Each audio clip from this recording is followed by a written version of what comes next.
So if we could go to our seats now, we're going to start. For those of you back here, if you're still eating, if you could still be respectful and mindful and be quiet. Less talking, please.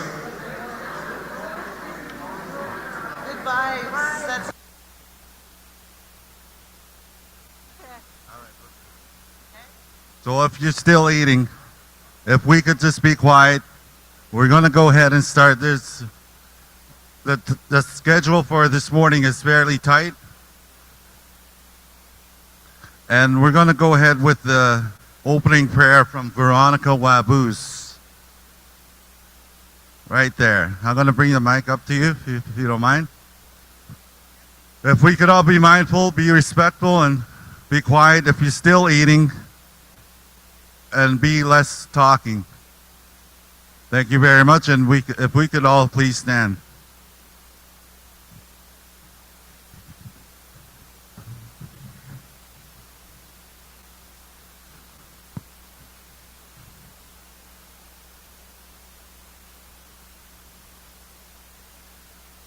Bonjour, Kinawea.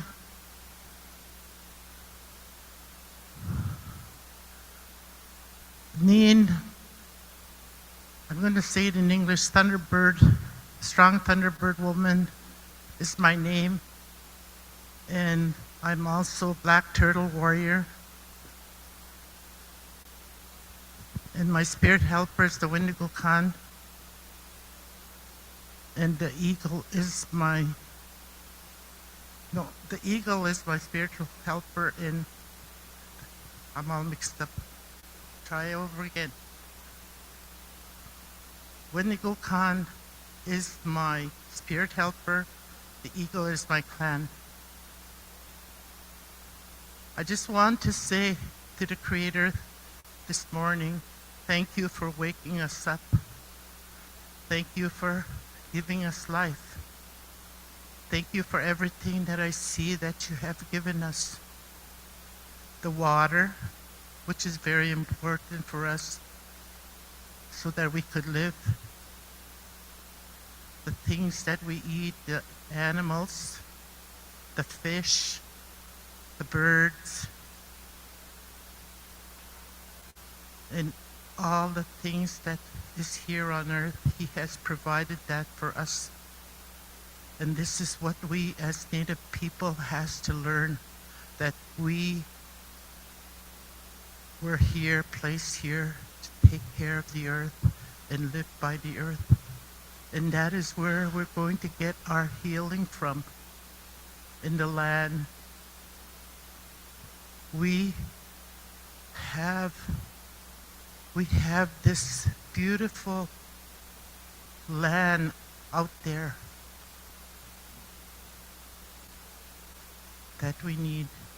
So I ask the Creator to help us during this rough time that we have, our youth that are ODing, the sadness that we're experiencing every day.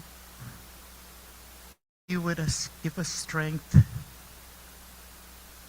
And He only gives us something that we could handle. So we have to depend on Him for everything. And I want to say to the chiefs and delegates and everybody here that you have brightened our day here in the community. You had helped us to see the goodness in each other. And this is what we have to do, to be kind, to be loving, and to help each other work together. Miigwech Shem Nido Dinin. Panegi wi jiu shiang. Panegi wi do kuyang.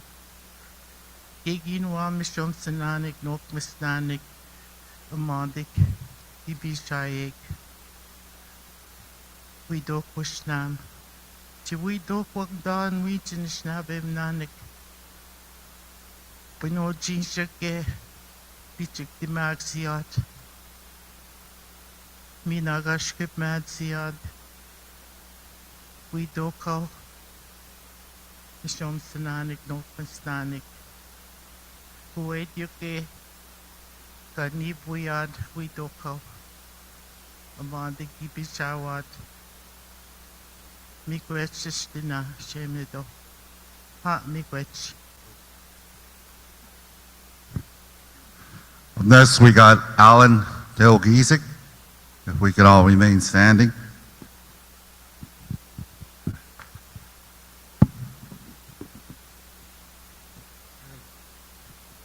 Miigwech Kabijay. I'm an honor to say open a prayer. I brought my staff here already.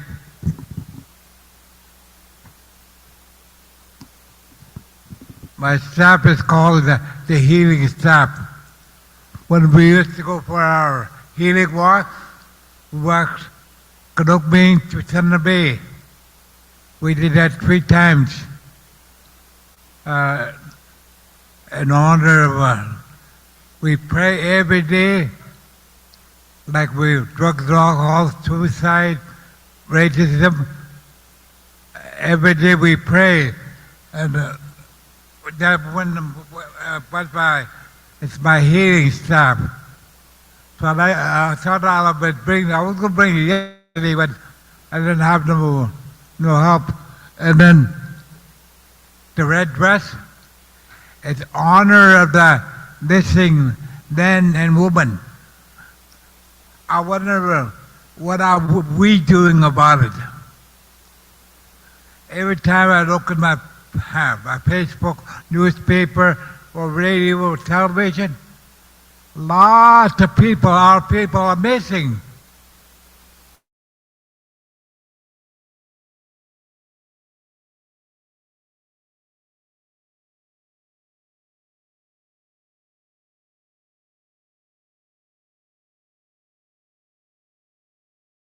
In the river. That's what it's pretty sad to hear that. We're losing a lot of Anishinaabe, giving over to giving more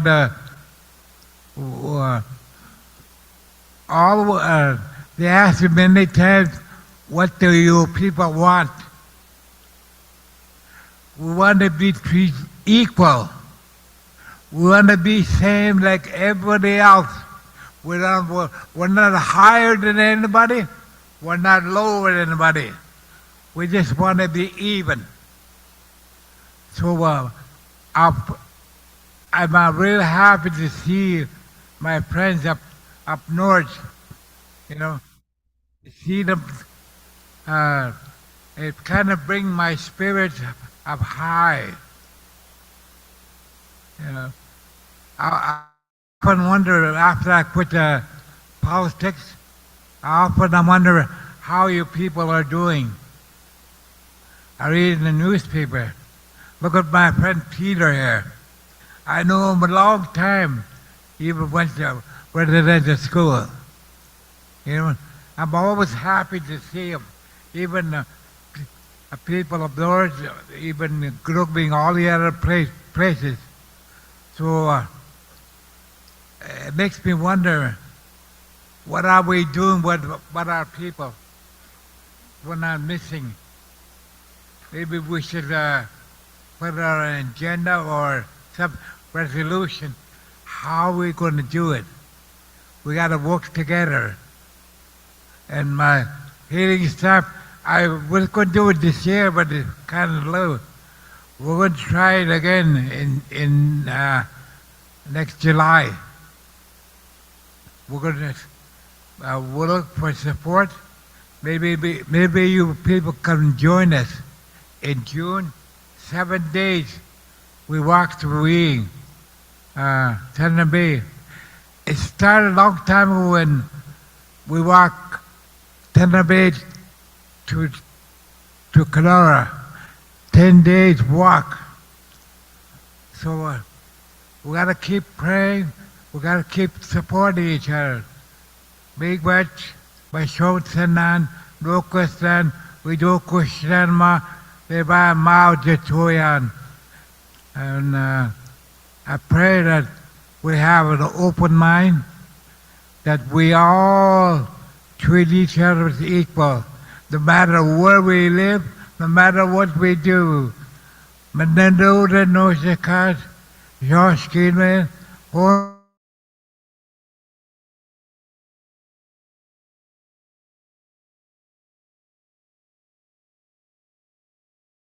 all Gunagiming's Youth Drum Group, Walking Bear.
Thank you very much. Veronica Wabuz, Alan Togizik, and Walking Bear.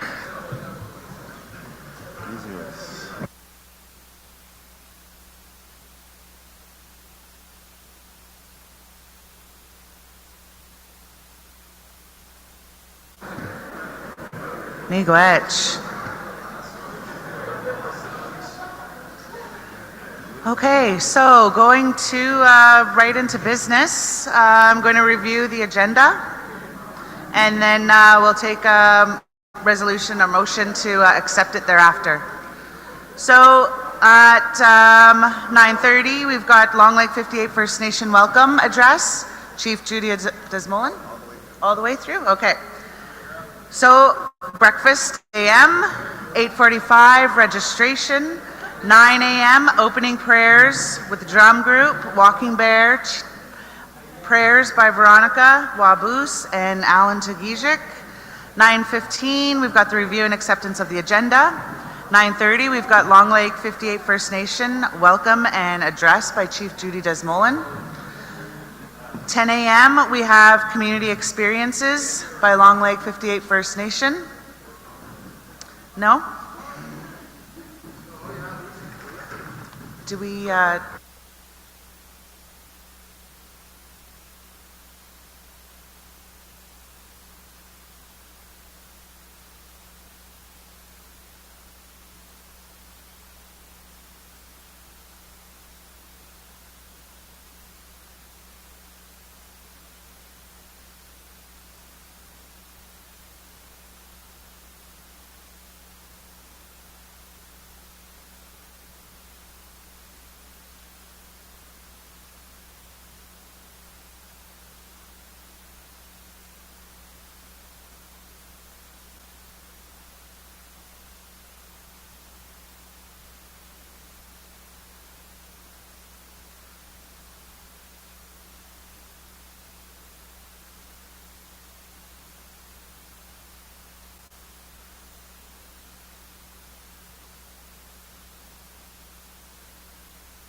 okay.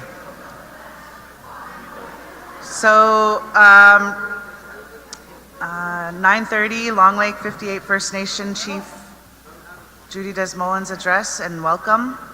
10 a.m. community experiences Long Lake 58 First Nation. 10:45 there is scheduled a health break. We're going to 11 a.m. Trans-Canada Greenstone Gold Tour.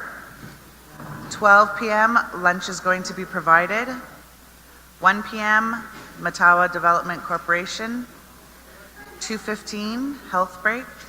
2:30 Matawa First Nations Chief Council's report. Chief Council and Paul Capon. Chief's Council Paul Capon. Regional Priorities and Jurisdiction Kathy Brady. There'll be a resolution required. 3:15 Impact Assessment Agency of Canada. 4:30 adjournment.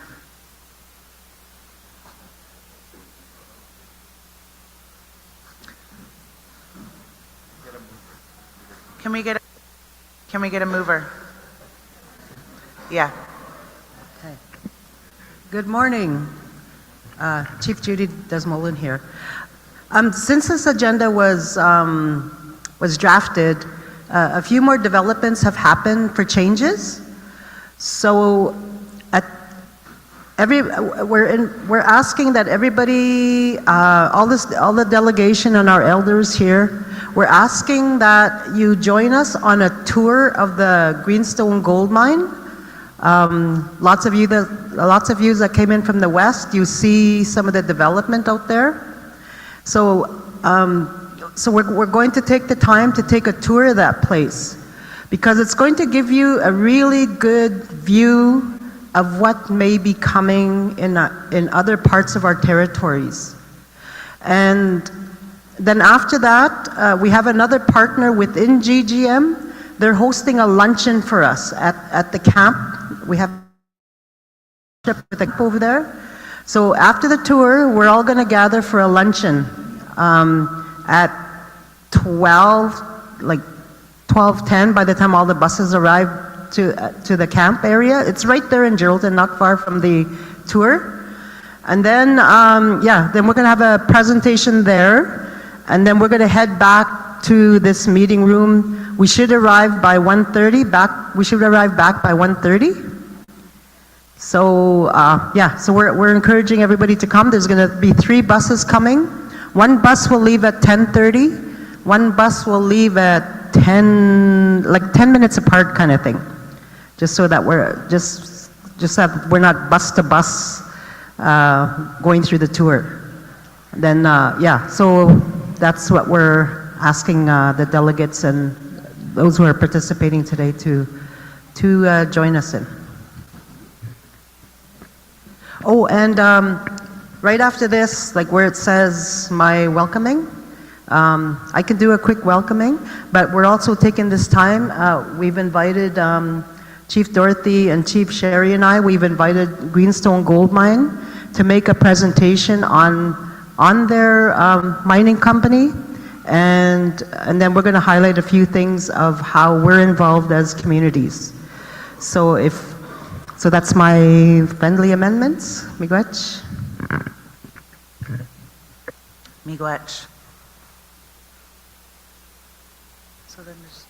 So who's ever doing the presentation can come up to the front.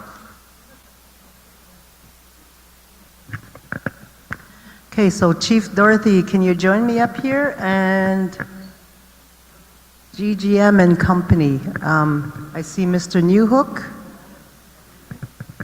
Oh, and Peter, okay.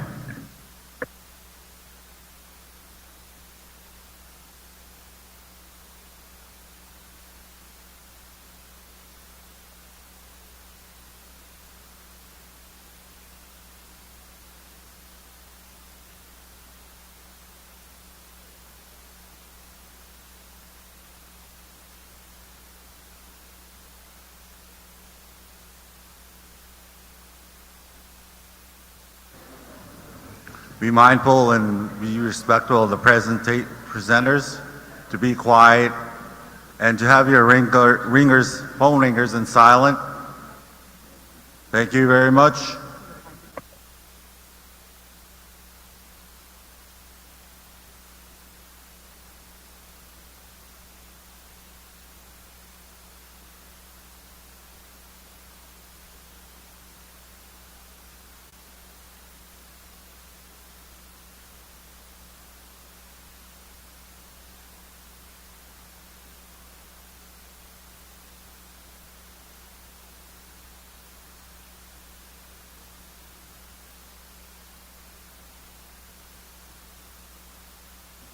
Okay, so once again, good morning, everybody. Thank you for, I don't know if there's anybody new here from yesterday, but thank you for all coming. Thank you for coming to visiting our community. And, as the elders say, it's really good to have people coming in to see us. It gives us strength, it gives us inspiration. And I know there's so many things that are similar going on in all of our communities. But we continue to strive, we continue to meet, and and that's a good thing. And it's really good to see, the ones we do know, and it's good to meet the ones, new people we don't know. So I welcome you all. I know I've shared many times at regular chiefs meetings, that we've been involved with Greenstone Gold Mine, and we have an agreement with them.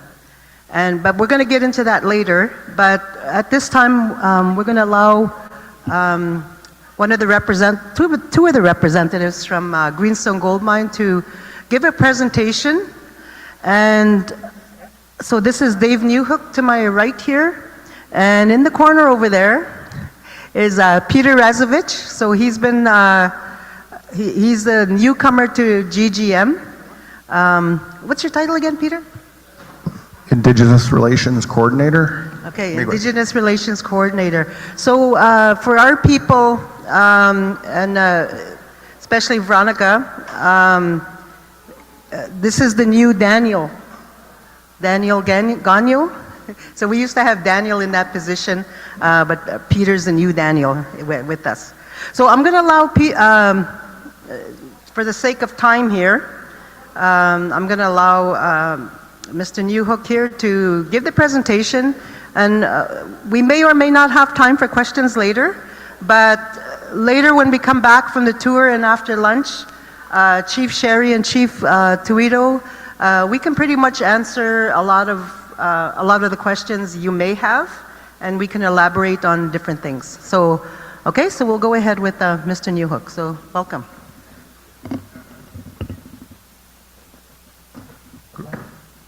Great, thank you very much, Chief Judy. Appreciate the invite as well. We're very happy to be here to present, Greenstone Gold Mines, and also Chief Dorothy as well. Thank you for the invite, and Chief Sherry. So I'll begin. I have 20 minutes, Chief Judy. Okay, thank you. So we'd like, first of all, to begin to acknowledge the land on which we operate. It's in the Treaty 9 territory, and it's traditional territories of AZA, Aroland First Nations, and Ganungmi First Nation, and Long Lake 58, and home to the citizens of Métis Nation of Ontario. And there you see the first picture. There's quite a few pictures in here. For those, and I'd like for people to come visit today, we're be very honored for you to get on the bus, and we'll show you the actual plant site.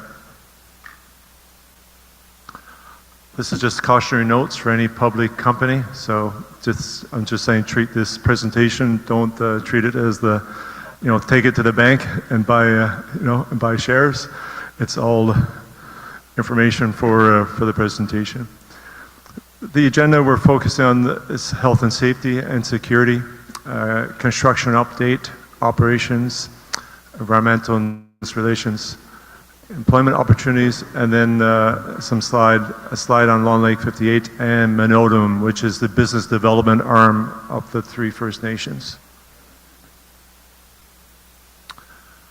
Health and safety project to date, we've worked 4 million hours, slightly over now, but we are no lost time accidents. So that means that someone comes in today and they come back tomorrow because they didn't have any serious incident or accident. So we're very proud of this achievement. We want people to come in the morning or in the evening and leave the mine site the same way they came in. Basically safe and sound, and go back to their families. And it's very important to us. And we're very proud of this accomplishment, and we want to keep going this route. It's a major focus of our organization, and it's something very strong, and it's a lot of work, but it's a key part of the business. On the environmental side, there's certain points that we have here in terms of independent tailings review board. With the mine, we have I call it a tailings management facility, and this independent tailings review board has been in place since 2007, and it helps to review oversight of the design of the TMF, and it's an important part of that third party objective outside group providing us guidance and oversight. As well, the environmental team, it's a reasonably, a big group, but a key component of that as well is everybody that goes out there and does all the work out in the field. And we have one environmental technician from each of the 4 partnering Indigenous communities and the Métis Nation of Ontario. And the way this works is 80% of the time is at the mine site, which is 4 days a week, say, and the 5th day is within the community to share and discuss what's going on at the mine site and as all of the understanding and the collaboration. Also, just with regards to permitting, right? It's also an important part of our process. We have full compliance with permits, management plans, and reporting, and which is a big part of the, into the various regulatory agencies. And we're just doing the closure plan, the second one, phase 2, and the closure plan is of ongoing financial commitments to that closure plan as we develop the mine.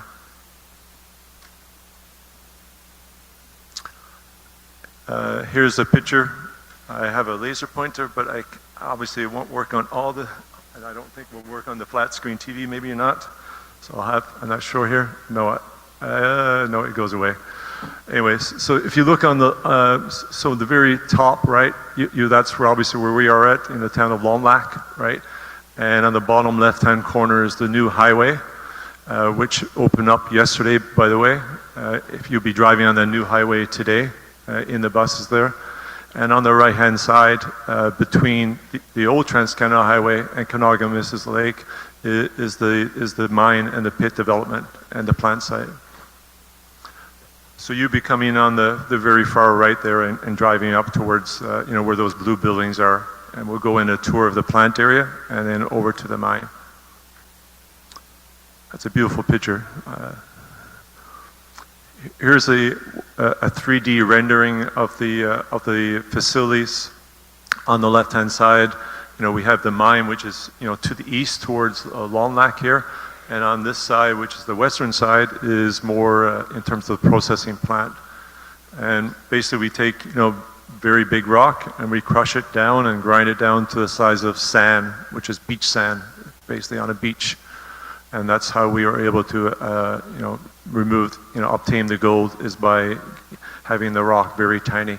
And so everything's about getting that rock from very big pieces to very small pieces and then treating it in the process plant.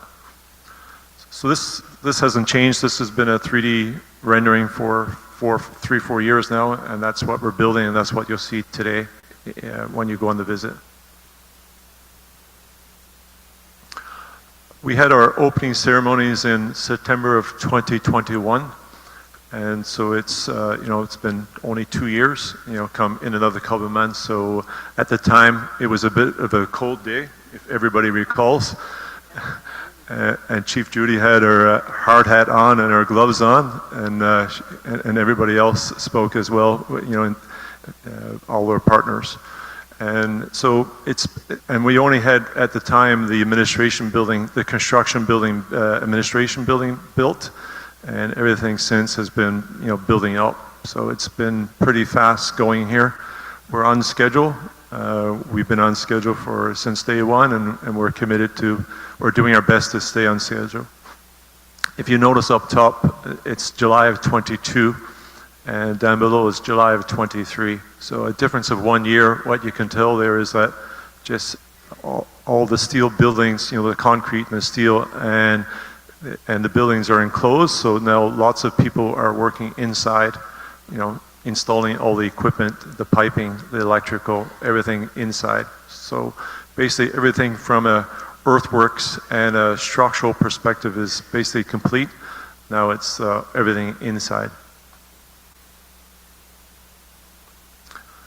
This is just a picture of the tailings management facility. It's quite a large area. And as you can see here, is basically a big drill that we've been injecting concrete to what we call deep soil mixing, to inject concrete to make sure we have a good foundation for the tailings management facility. And the mining group is placing lots of rock over there to provide the dam structure for the tailings management facility. Just a different picture of the same thing. It's a massive road with lots of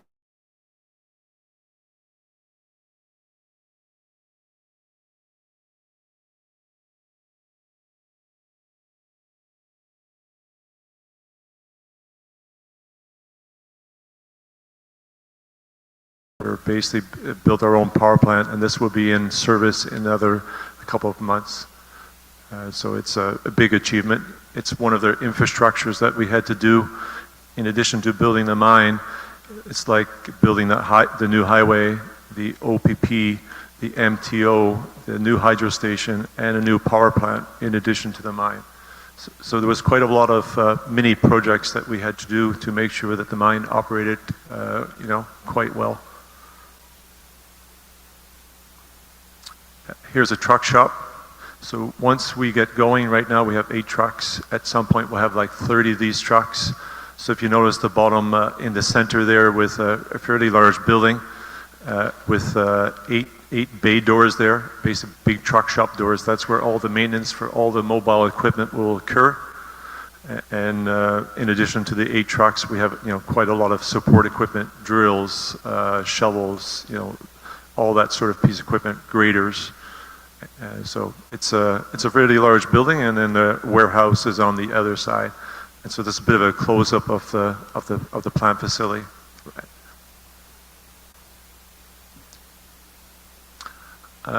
Just some structural for crusher. This is the first crusher that sees the mine, where it basically, like I say, crushes the rock that is 1 meter in diameter, and it starts the crushing process.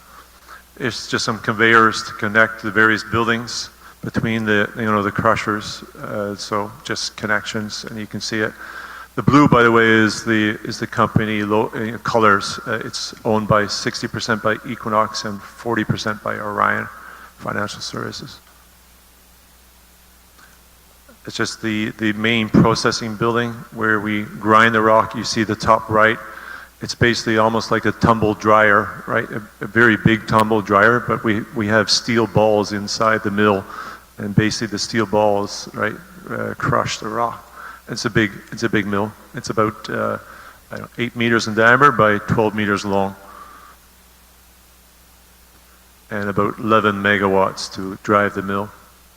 Here's a storage dome. So right in the middle there, if you're driving by the highway, you will see this dome structure, which allows all the ores to be stored inside an enclosed dome. Here's a beautiful picture at morning in terms of the plant site.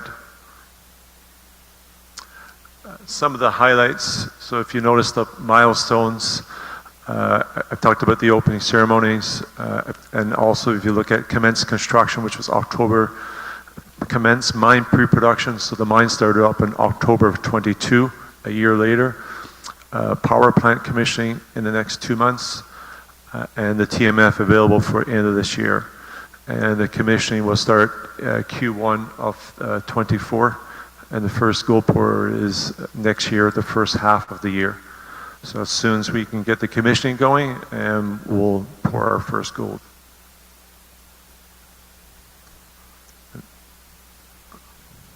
I've talked about this briefly in terms of infrastructure. It's just a number of things that we had to do. We had to build the natural gas pipeline as well. Fortunately, the main trunk line just runs north of Geraldton, and so it was only a 14-kilometer run.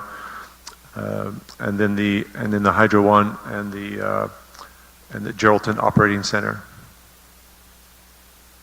So basically, it's nearly all done, all these off-site infrastructures,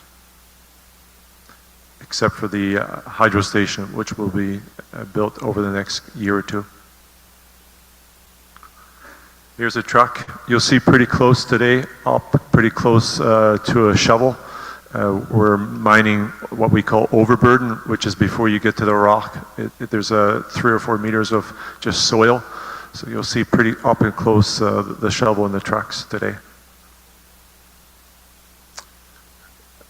The open pit opened up in Q4 last year. We've moved to date 9.7 million tons. We're doing about 1.2 million tons a month at the moment. And most of that rock is going to the tailings storage facility for the buttressing. So we built the road last year, and now we're moving all the rock to the dam structure. We built a permanent effluent treatment plant too for water treatment. We built a temporary one initially, so as soon as we touch the rock in the area, what we call this contact water, and that contact water needs to be treated before it can be discharged. So we built a temporary plant right away, and then last September, October, the permanent plant was built, and we were able to continue with the water treatment with the permanent plant, which was a much bigger plant. And then we were able to start dewatering near the pit because the water was near surface. So everything we do with regards to water management is it's treated before it's discharged to the environment.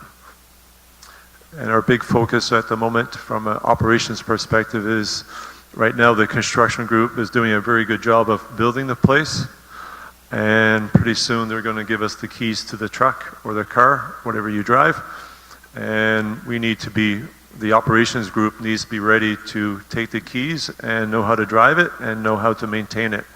So that's what we're doing right now, is all the preparations in the plant, making sure we have a good understanding of the equipment and we're able to operate it, you know, after a few days or a few weeks, that we're able to go in there with the, you know, with the appropriate people with the training and start the plant operating, which is a big part of the planning this year for the operations.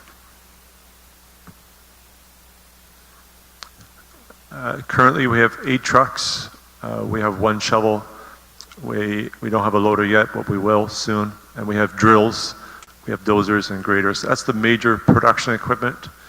And we have lots of other support equipment, like we have a couple water trucks, different things like that, small excavators, that sort of thing. And you can see the pictures on, you know, the bottom there, the dozers, the drills, and the graders. And just one other thing on the mining side is, you know, the mine operates 24/7, so there's 4 crews, and so we need quite a few people, right? And so this just is continuous. It'll keep running. That's the way it is. We don't stop. So we try to maximize operations while operating obviously in a safe and environmental manner.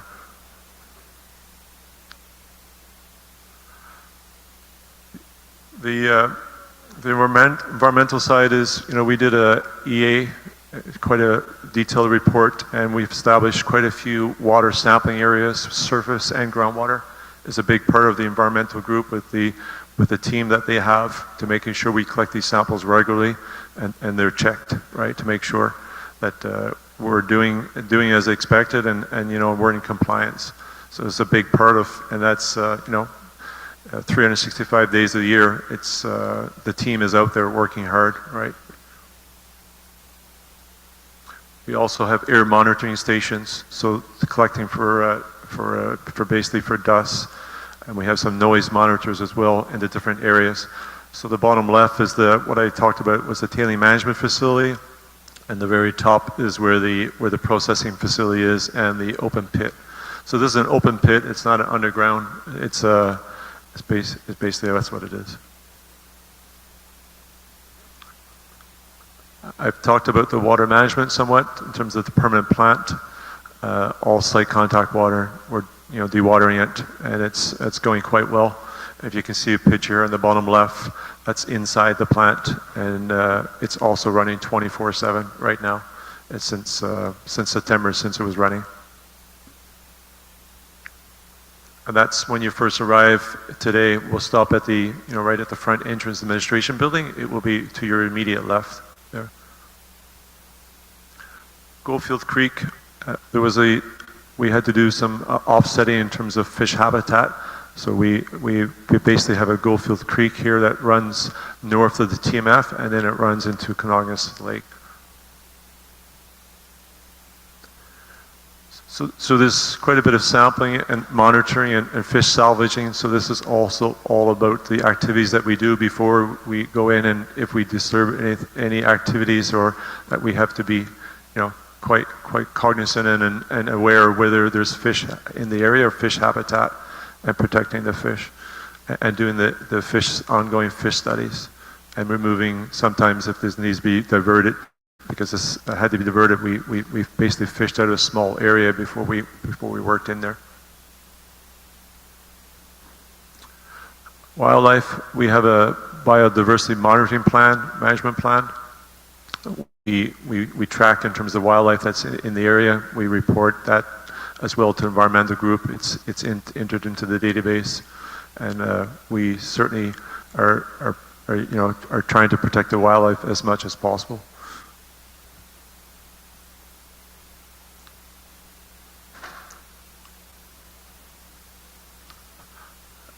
Our Indigenous partners, as I mentioned, we have long-term benefit agreements signed, and also in terms of where the coverage is really about key areas, but there's a number of other areas, is environment, employment, business opportunities, and profit sharing.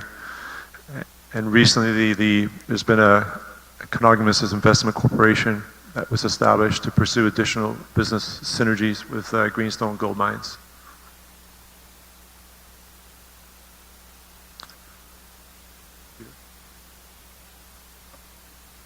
Miigwech, thank you.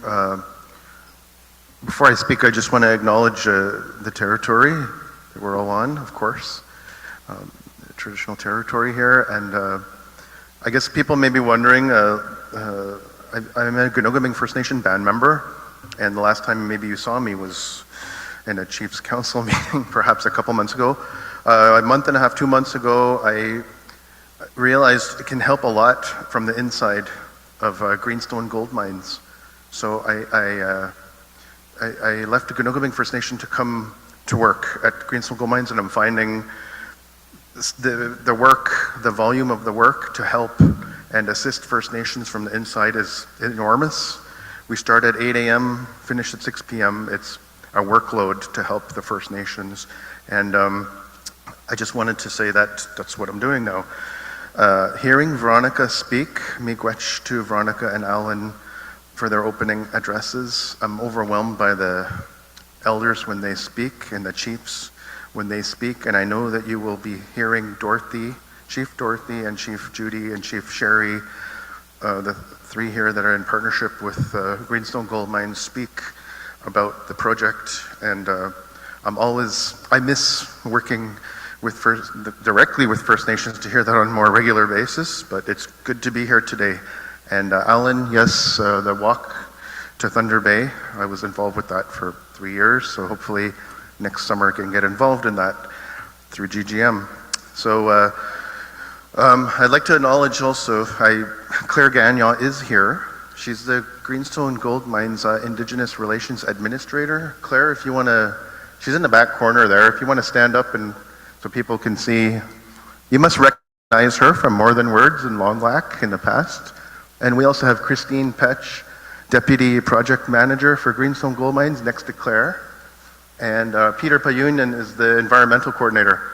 So he's here as well.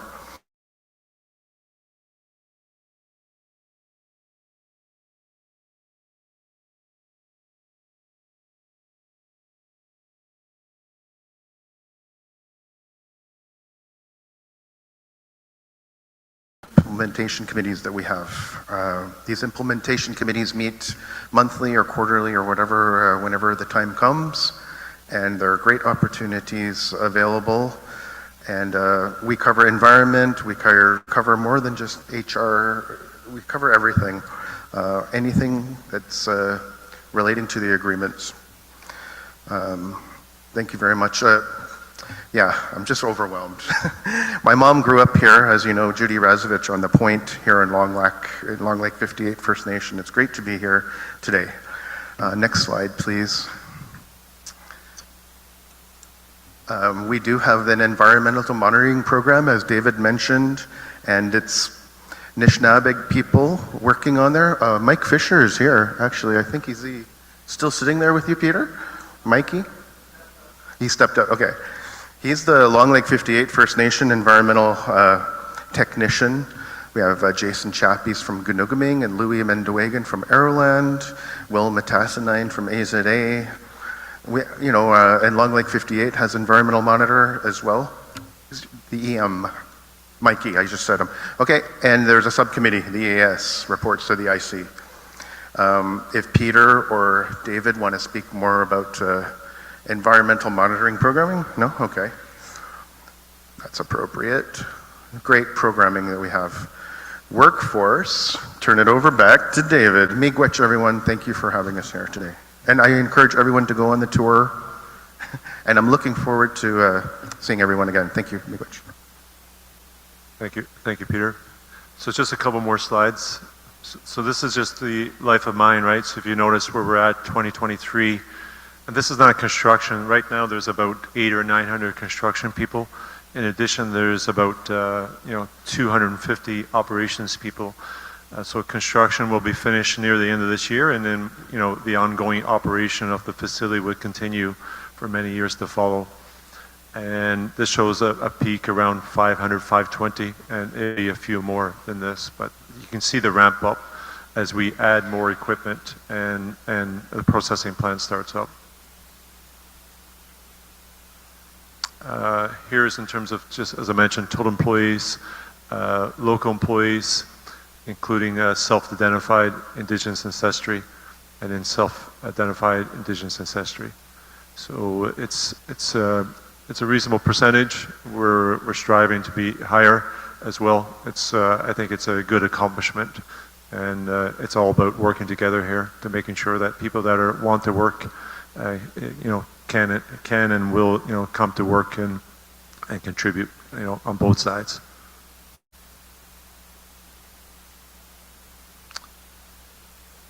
It's okay if I speak to this, Chief Judy? Yeah. So this is a slide from Long Lake 58. So we talked about, it was a definitive agreement, was signed in June of 2008. There was a ceremony here. So that was quite an interesting time to be here and participate in that, in the discussions and the ceremony. And the following, there's some key areas within the agreement from a business perspective is the with regards to Aramark Canada, which is the Gabishingwin Lodge, which you will visit today and have lunch there, is the fuel supply for the mine as well. So Long Lake 58 has established a fuel depot area, and with regards to an agreement, a partnership with Fournier and Fiss and supply of aggregates for the tailings management facility.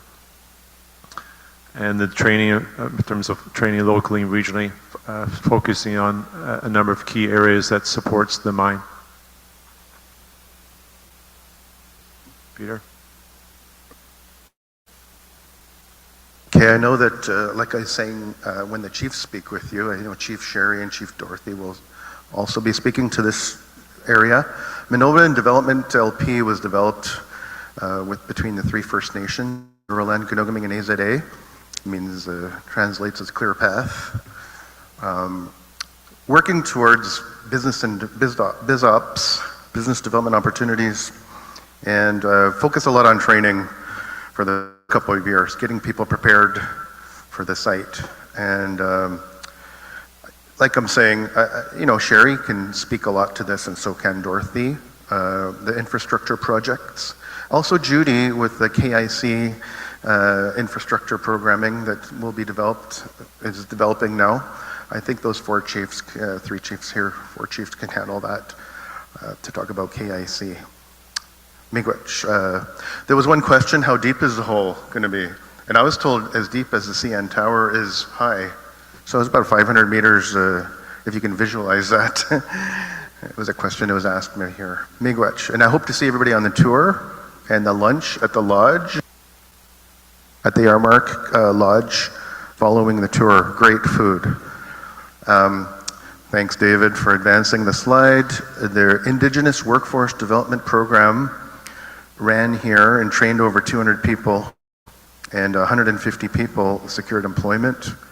Over 40 JVs in many different sectors. Oh, okay. Sorry, good audio. 38 acres has been supplied to from GGM to Menodamin, And when you're driving past the bypass today, you will see that and immediately to your right as you're traveling east is a cleared area. So that's the commercial plaza. So maybe Sherry and Dorothy want to speak about that. And Minotamin did receive Partnership of the Year award from Anishinaabe Development Fund in March 2023. Miigwech, everyone. Thank you. Okay. Anyways, just want to reiterate, just thank you for the privilege to present, some information about Greenstone Gold Mines. Thank you. Miigwech.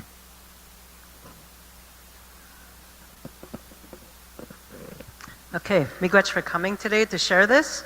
I just want to say, with when we started our relationship and partnership, when we started building that with Greenstone Gold, of course there's many other sub-companies under all of this. And then as we're going along, we're also creating our own sub-companies. For instance, I'll go back a little bit to funded positions for us. So Peter, I was able to just get on the phone with him to arrange today, and it was a lot taken off our plate to try and arrange buses and arrange a lunch and all that kind of stuff. That's the type of role that he takes on as our Indigenous relations person, and then same with the two ladies at the back. They take care of a lot of the paperwork and whatnot to go along with all that. And then the luncheon today is with Airmark, another kind of, I don't know what the right term is, sub-company? Is that a proper term? So, so with all these other sub-companies, we're also involved with them. So, so with Airmark, under that whole regime, there's a possibility of our First Nations, the four of us, to access some housing, to help solve some of our housing issues. And again, those are the kinds of things. We have an awesome fuel company that we have as Long Lake 58.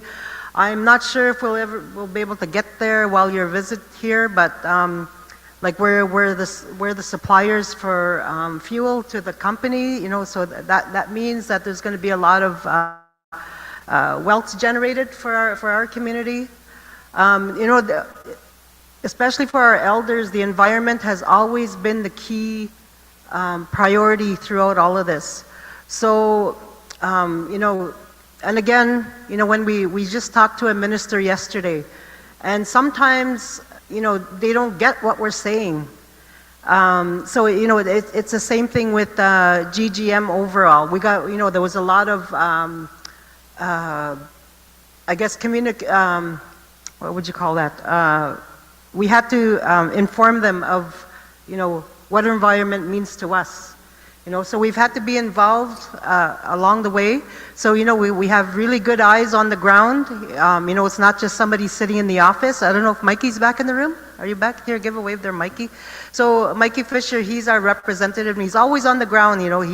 He's always looking out for things and bringing things up to us leadership that needs to be flagged, those kinds of things. We run into a few issues, but we're working together to fix those things, because ultimately, besides the good money that we can make through all of this, we have to protect our environment. So that's been number one for all of our communities involved with this process. With the training, we always talk at our meetings, every meeting, we talk about the high addiction rate and, how people aren't able to keep jobs and things like that because of their daily struggles. So each of us, we have a really good training budget. We're always trying to encourage our members to get trained, take up some of these opportunities. And, as chiefs, I'm not even sure if the rest of them, but in our agreement as Long Lake 58, every 3 months I meet with the manager, Eric Lamontagne. So Eric and I, we discuss many things at this quarterly meeting, and, we make sure, and I find that's very respectful on behalf of GGM, because they they invite me as, you know, the top leader in our community, and then he's the top leader of GGM. You know, he doesn't send anybody to the table less than him, you know, to discuss things that need to get discussed. So I think that, you know, that relationship there is, that's a good sign, you know, in forming these relationships. And yes, Eric and I, we call it like a marriage, you know, and nothing's ever perfect. Eric and I, we squabble a lot sometimes. We hang up the phone on each other sometimes. but you know, it's all to do. But you know, respecting one another, we make sure we get to some solution to whatever is at hand. And so, you know, David is kind of like the right-hand man to Eric as well. So, you know, it's all about forming these relationships. And, you know, everything's not 100% perfect. And, you know, Chief Sherry and Chief Dorothy and I will after they leave, we'll talk about some other stuff. But, you know, generally, it's a good partnership, and that's why, you know, Chief Sherry and Chief Dorothy and I, we always try to share with the rest of the communities, you know, and how things can work. And again, we've always expressed that, you know, having this relationship, having this partnership, there's ways that we can make it better for the next time. And, you know, it's been a really good learning experience. And again, you know, there's many opportunities for our people, but we have to get, on the other hand, we have to make sure our people are able to take up those opportunities and awesome benefits that can be, that they can have. So yeah, so there's a lot going on, you know, besides the actual partnership. And Chief Sherry or Dorothy, you want to talk about KIC, or you want me to keep rambling? Keep rambling? Okay. Okay. So again, like I said, there's so many kind of corporations that we're making, you know, just to make sure that our band generally is kept safe from any of the business kind of development. So if something goes under for whatever reason, then our band is not, you know, held liable for anything. It's the company itself. So there's one company we formed. It's called the Kenogamisis Investment Corp. Yeah. And so there's 4 of us in there. There's Ginogaming, Airland, Long Lake 58, and AZA. So again, under that, we're partnering in some really awesome ventures in our area. So, you know, there's lots of development happening. We have 4 major projects underway, and I'll just mention one. One is the OPP station. So because of the highway diversion, the OPP station is on the other highway. So that had to be moved. So, you know, we're working with government for us to be the owners of that police station, and, you know, and again, through the partnership with GGM, we have a piece of land that's in GGM territory, like in their mining territory. So, you know, those kinds of things, you know, and so we're going to become the property owners of that. And then and again, it's at the same time, it's an opportunity for us to address some of the justice issues that we have. You know, this morning there's court in Long Lac. And if anybody goes to walk in that court, you're going to see our people there. That's all you're going to see in there is our people. Not just Long Lake 58, but Ginogaming and all the other members that we have living in Greenstone. You're just going to mostly see our people in that courtroom.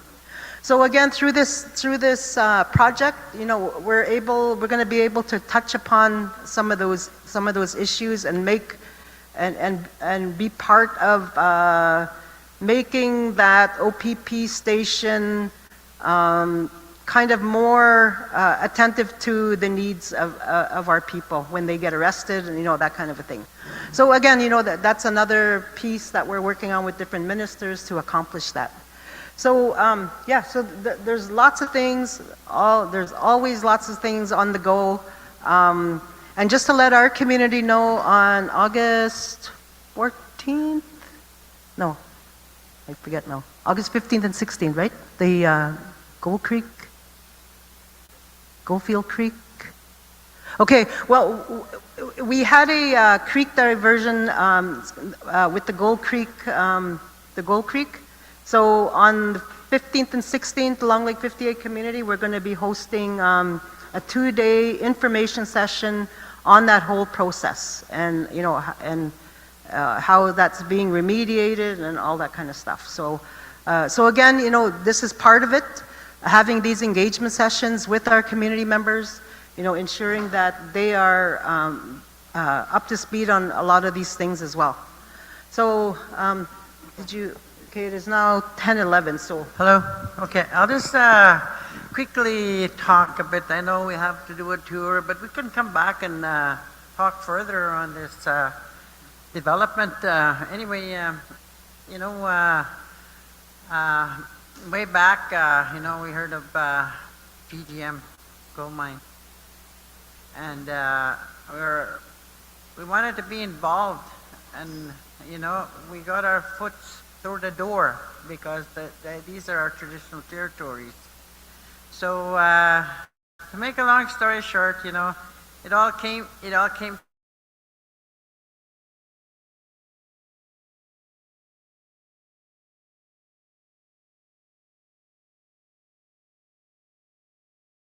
This is just to say that indigenous people can do business with industries. We're there. We can do this kind of business and partnerships.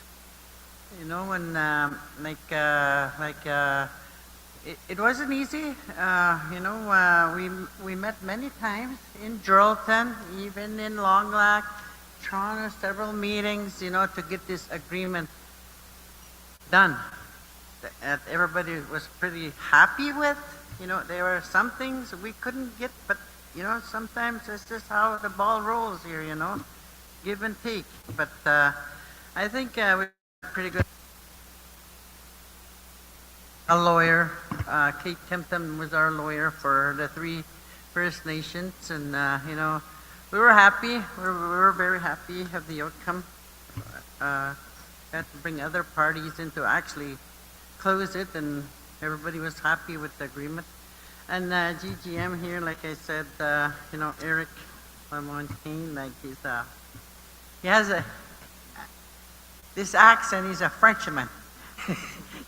When I first met the guy, I couldn't understand him, and he'd take us out for supper, the chiefs, just to try and build that relationship and get to know the chiefs, and they said, oh, and after I started understanding him, and they do barbecues in our First Nations too. They come down, do barbecues, they do presentations to our members to update them where the projects are at and that. So it's going, we're happy to, we have these developments too, we have that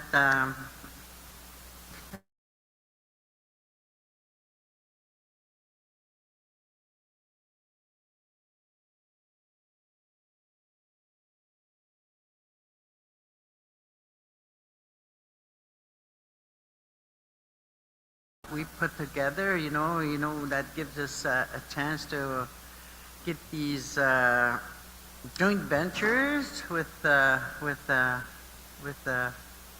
other people that are doing the bidding and all that, and it's going real good, that corporation, and we have that other one there.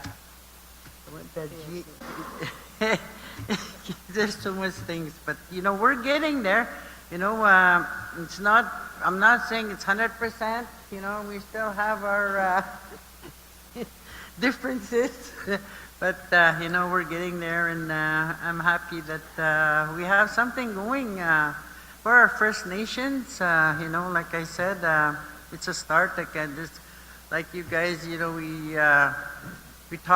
hear a lot about Ring of Fire, and I hope this will kind of give you guys some information on what is expected, but But the development in the north is going to be huge. Like, you know, it's going to be something else. But anyway, I'm very privileged to have been a part of this negotiations, and from our previous leaders and our former chiefs also, you know, I want to acknowledge them too. They put a lot of work into this from the start, and I know I can say more, but there's another chief that will speak, and we have to get on this tour. I know we're kind of behind schedule, but like I said, we can come back and talk more on it, Miigwech. Yep, Miigwech, Dorothy, and Chief Judy. Good morning, everybody. My name is Chief Taylor from Ganigamin First Nation. My spirit name is Wabshka Nimki Benesekwe. I just wanted to mention here that yes, we have a good opportunity for you know, the partnership that we've developed with GGM. You know, mining has always been challenging in our First Nations historically. Our lands have been impacted, and there was never no opportunity for benefit before. You know, there was mines done in the 70s, 60s, with nothing coming back to the communities. And it was hard to see an Anishinaabe worldview that mining can coexist with First Nations. And yes, I believe that there are good opportunities, but with everything that we do out there in regards to mining or forestry, there's always ways to improve things. And I believe that, you know, when we talk about success stories or good opportunity, I think that what we have to also consider, and when you consider things that, you know, when we want to build new things, you know, there's a potential for critical minerals and opportunity for mining to be part of, you know, the communities in the northern areas. There's lessons to be learned.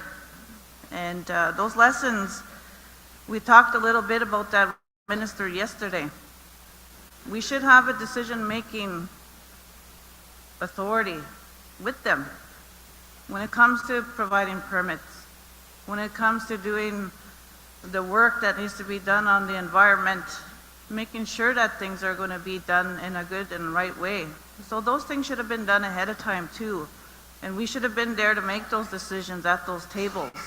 And this is the opportunity now that we have to start making those things, you know, making those decisions together and doing them right. So that's, you know, what I would like to say, that there was a lot of opportunity for us to do things a little differently.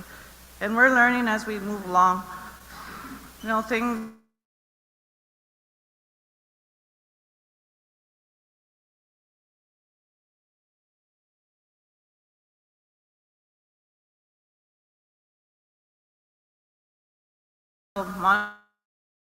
go wrong.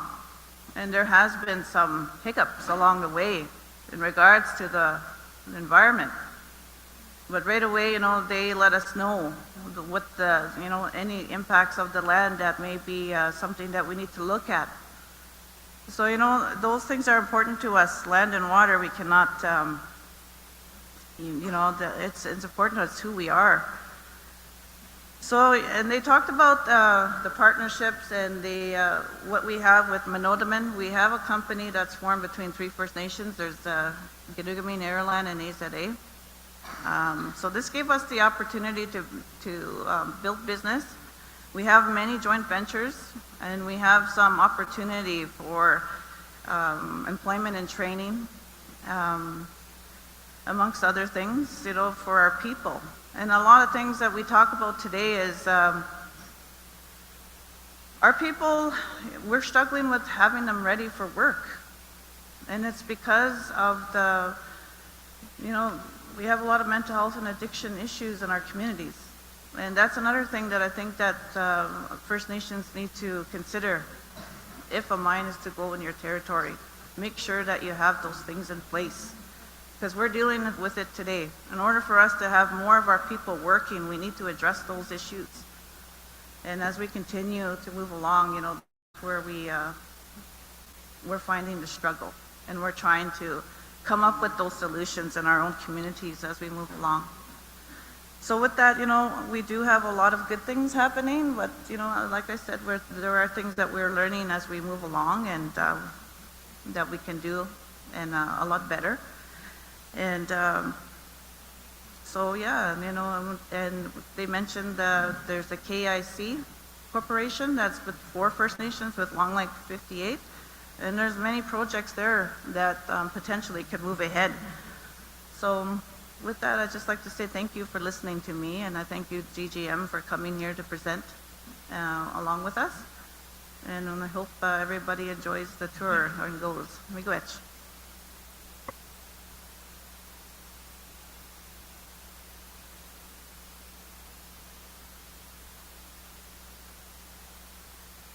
Before GGM leaves, I'd like to thank also the drum group that was here, Walking Bear. Miigwech, it's a powerful way to start off the day, and it's great to see that. And I just wanted to say the last AGM I worked was at Nabinimik several years ago, and my roommate was Frank O'Navigan, and look who I'm sitting beside. Thank you very much, and I'm going to hand it over to Chief Esbalan to lead us here. Okay, so there should be buses outside, I hope. Mikey, you want to go take a peek, see if they're out there? Okay, so what we're going to do is one bus is going to leave first, and we need a lead person on each bus to take down the names. For health and safety, when we get to GGM, somebody needs to pass that list on to the tour guide that's going to get on the bus with us. Okay, and then I think there's 40 seats or 30 seats per bus, so something like that. So we can stay, nobody gets off the bus at the tour site, because if we do get off, then we have to put on hard hats and work boots and vests and everything. So everybody just stays on the bus, and then yeah, we'll get a really good view of what's out there. All right, so there's an awesome lunch prepared for us over there, so hope to see everybody there. Miigwech. We will reconvene here this afternoon. When we're back, we're back. How was your afternoon? So we'll see you this afternoon. Yes, last night. Go catch the bus. You're encouraged to go for the tour, and you will also have your lunch as well over there. Everyone is encouraged. For those of you with mobility issues, you may be able to stay here. There'll be a small lunch here for you people that are able to go. Thank you. Bye.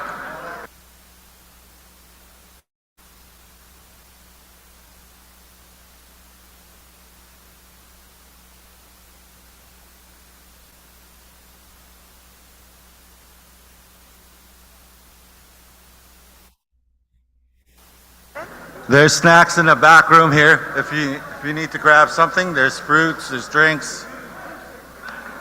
So the first bus is at 10:30, the second one 10:40, the third one at 10:50. And there's snacks available at the moment.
Check one. For this afternoon, we won't be starting until everyone is back from the bus tour, the gold mine tour, Greenstone tour. So we may be a little late, but that's okay. We'll see you guys this afternoon.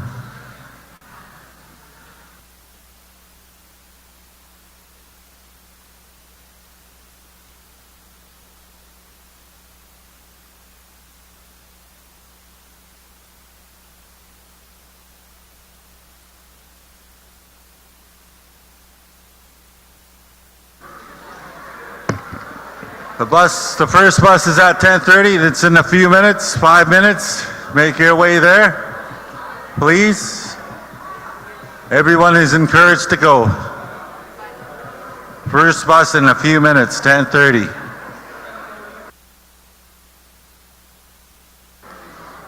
I'll be here to keep reminding you guys of the bus times. 10:30, the first one. So start making your way out there.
There may be some elders with mobility issues who won't be able to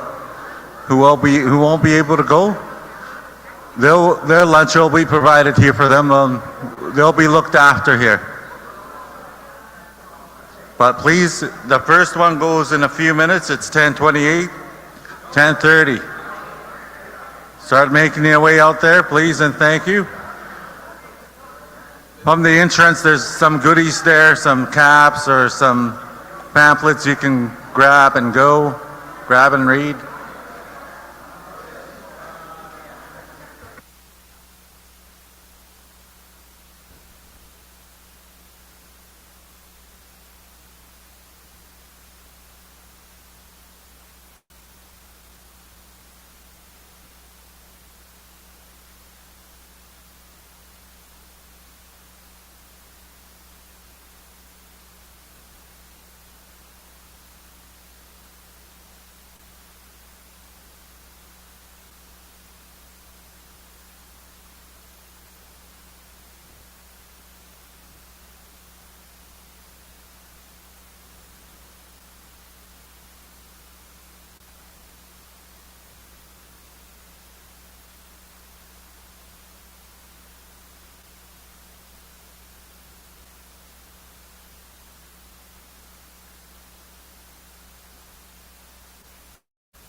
If you're a nurse or a CPR, somebody can attend the elder back there.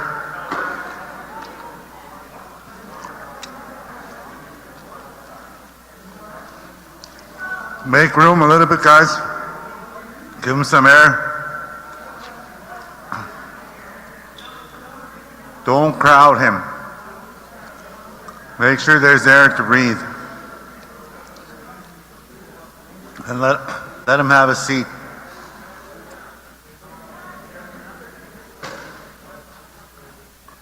Give him some space and just make sure there's a first responder there.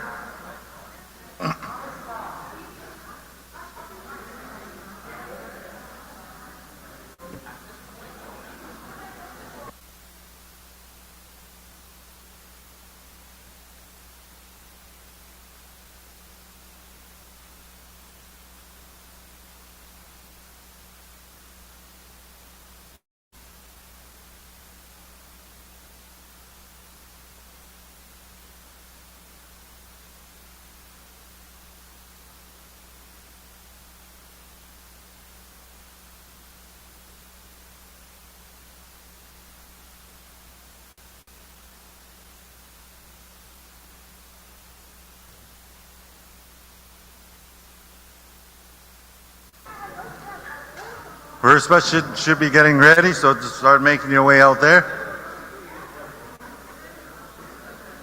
It's 10:30.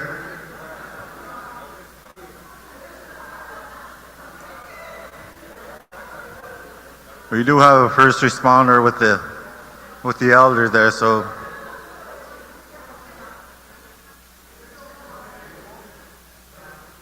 just give him some room and some time. The next bus will be at 10:40.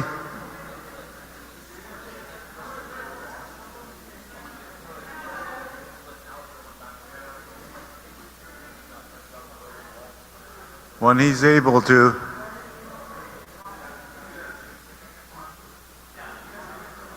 it may be a good idea to go get him assessed or take him to the back room there where there's a coach. It's a little cooler back there as well. It's a little stuffy in the gymnasium here. It is ideal for him to be assessed though.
The first bus should be going shortly, or it may have already. The second one to follow will be at 10:40.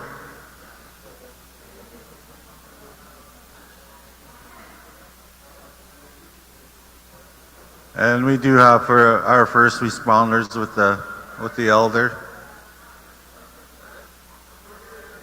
It is ideal for him to go get assessed. You may not want to, but it is ideal.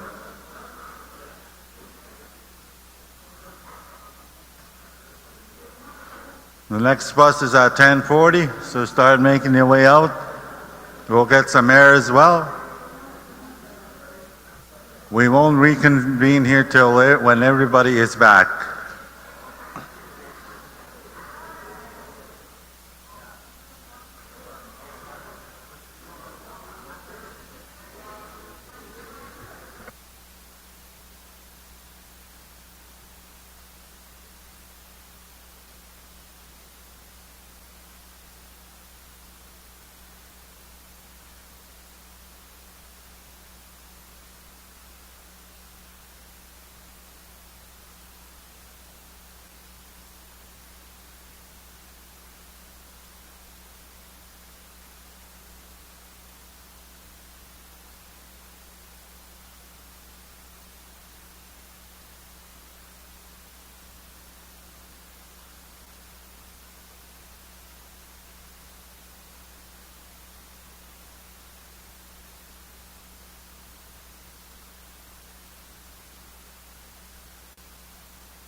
The elders should be in good hands as we saw.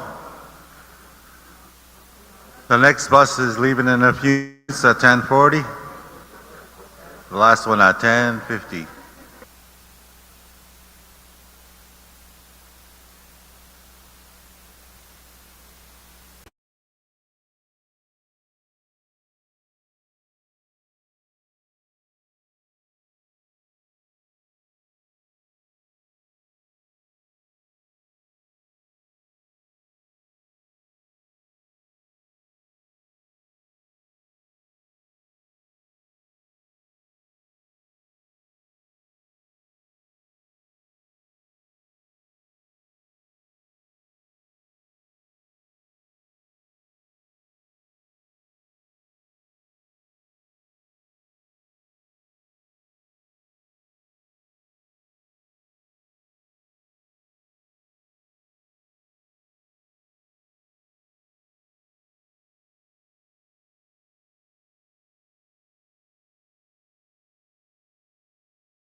As chief host of the community, Chief Desmolin might be on the very last bus, and she'll be the one starting off this afternoon's proceedings.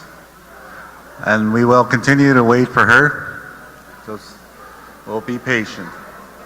As far as announcement goes, there's really good donuts back there. To the left and left again. Down that way, where the boots are. And if you need headsets, any translations, go up to the stage here. Not necessarily translation. If you have problems with your hearing, you'll be able to get a headset to listen in through the proceeding. Yeah. That's something too. Selective hearing. Anything else? Anything else you want to? Oh, I'm glad you don't have selective hearing.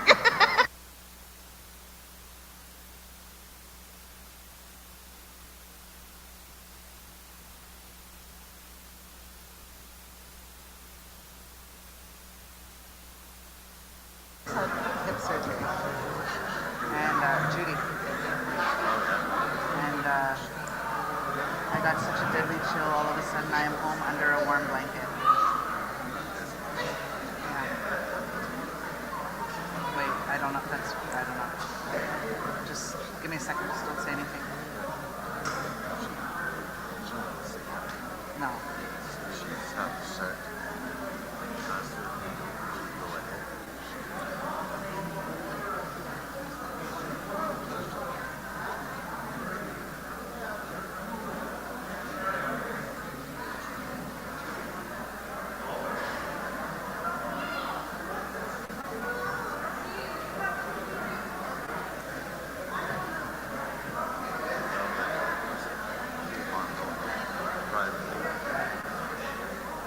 See what she says.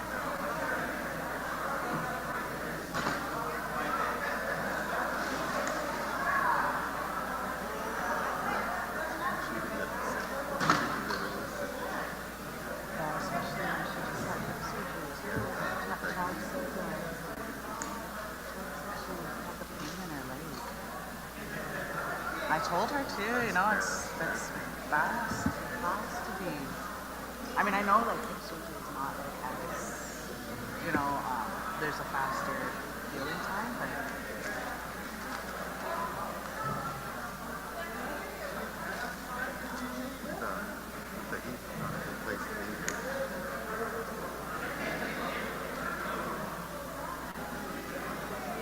and that's what she's doing right now. She said she got a bad chill, and so she's under the heating blanket right now. Just from being out there, I guess. I don't know.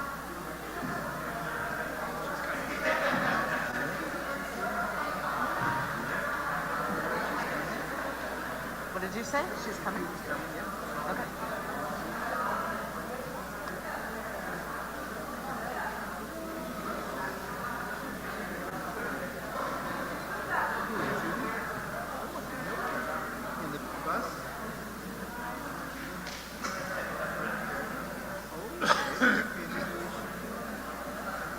I'm just waiting for her response.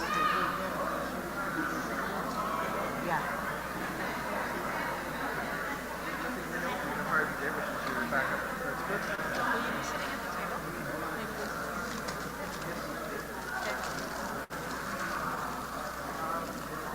Who would be up?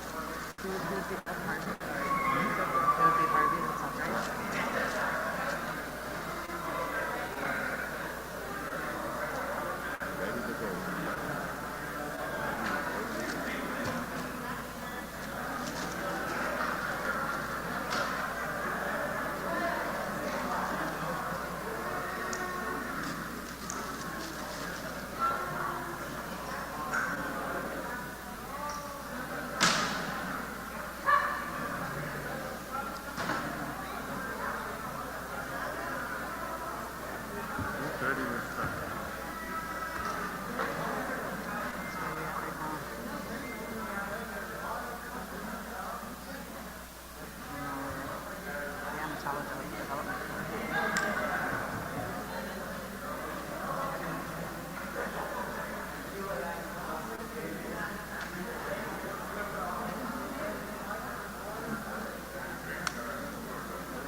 Okay.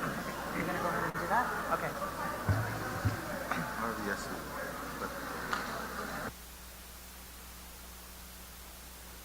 Okay, good afternoon, everybody. We are going to proceed with the day's agenda. Chief Judy is going to be arriving a little later, but she has given us the okay to proceed with the rest of the meeting. So we are going to do that, and without any further ado, we have Matawa Development Corporation presentation done by Mr. Harvey Yesno. We'll be mindful with our phones and talking, so let's listen in to our presenter today. Thank you.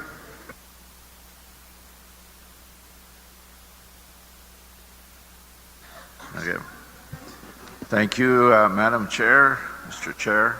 Good afternoon, delegates. Maybe before I get into my presentation, I just wanted to bring up something here that was brought up yesterday, and I thought it might be appropriate to, just to bring it up again. And Excuse me, guys, if we could be quiet, please, and thank you.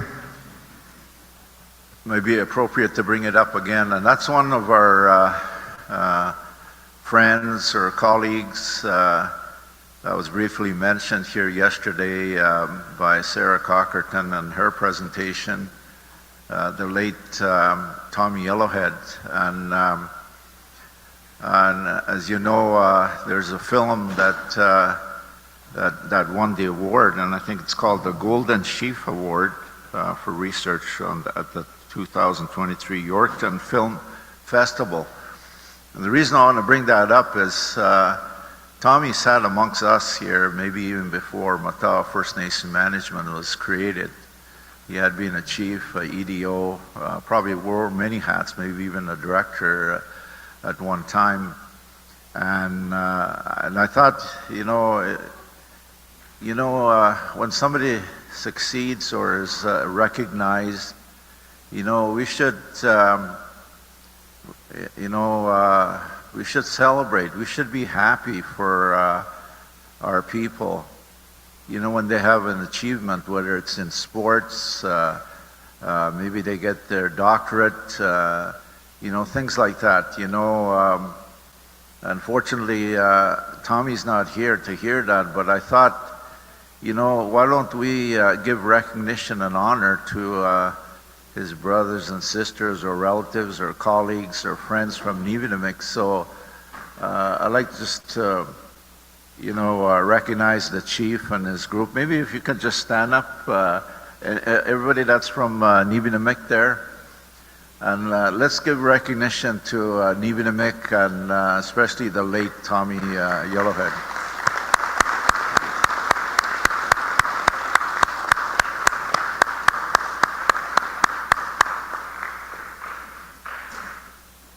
I think some of you are aware what, Tommy never aspired to be a producer of film. That's what he was recognized for. Most of you probably talked to you several years before that we had to return to our homelands and that. And many people did go there. Maybe not that necessarily the canoe trip, but because there's people living in Abmatung, several families that actually lived there and was born there, and I think maybe some are present here as well. And I think it's important, that message of returning to our lands, and that basically he said, he used to show me his status card. He says, this is derived from the Indian Act, which is crippling us and relegating us to these small chunks of land called Indian reserves. So I think he was trying to make a point there about the assertion of our rights, walking the talk, not just talking the talk about our rights. Anyways, he was a good friend of mine. I've known him over 50 years when they used to come to Fort Hope for the treaty days. back in the 60s and that. And then I spent time with him in residential schools, two of them that we both went to. So thank you for that. I think it's important that we give due recognition. Before I start, I just also want to just thank the host of this AGM, Chief Judy Desmoulin, who's also our president of our corporation, at least at this time in developmental stage. And the head office of the Matawa Development Corporation is here in Long Lake 58. I want to introduce the other members that are here. We got Sam Geneva Eshcom. You see here, I saw him walking around here. But anyways, he represents Martin Falls First Nation. We got Chad Kashkish from Airland First Nation.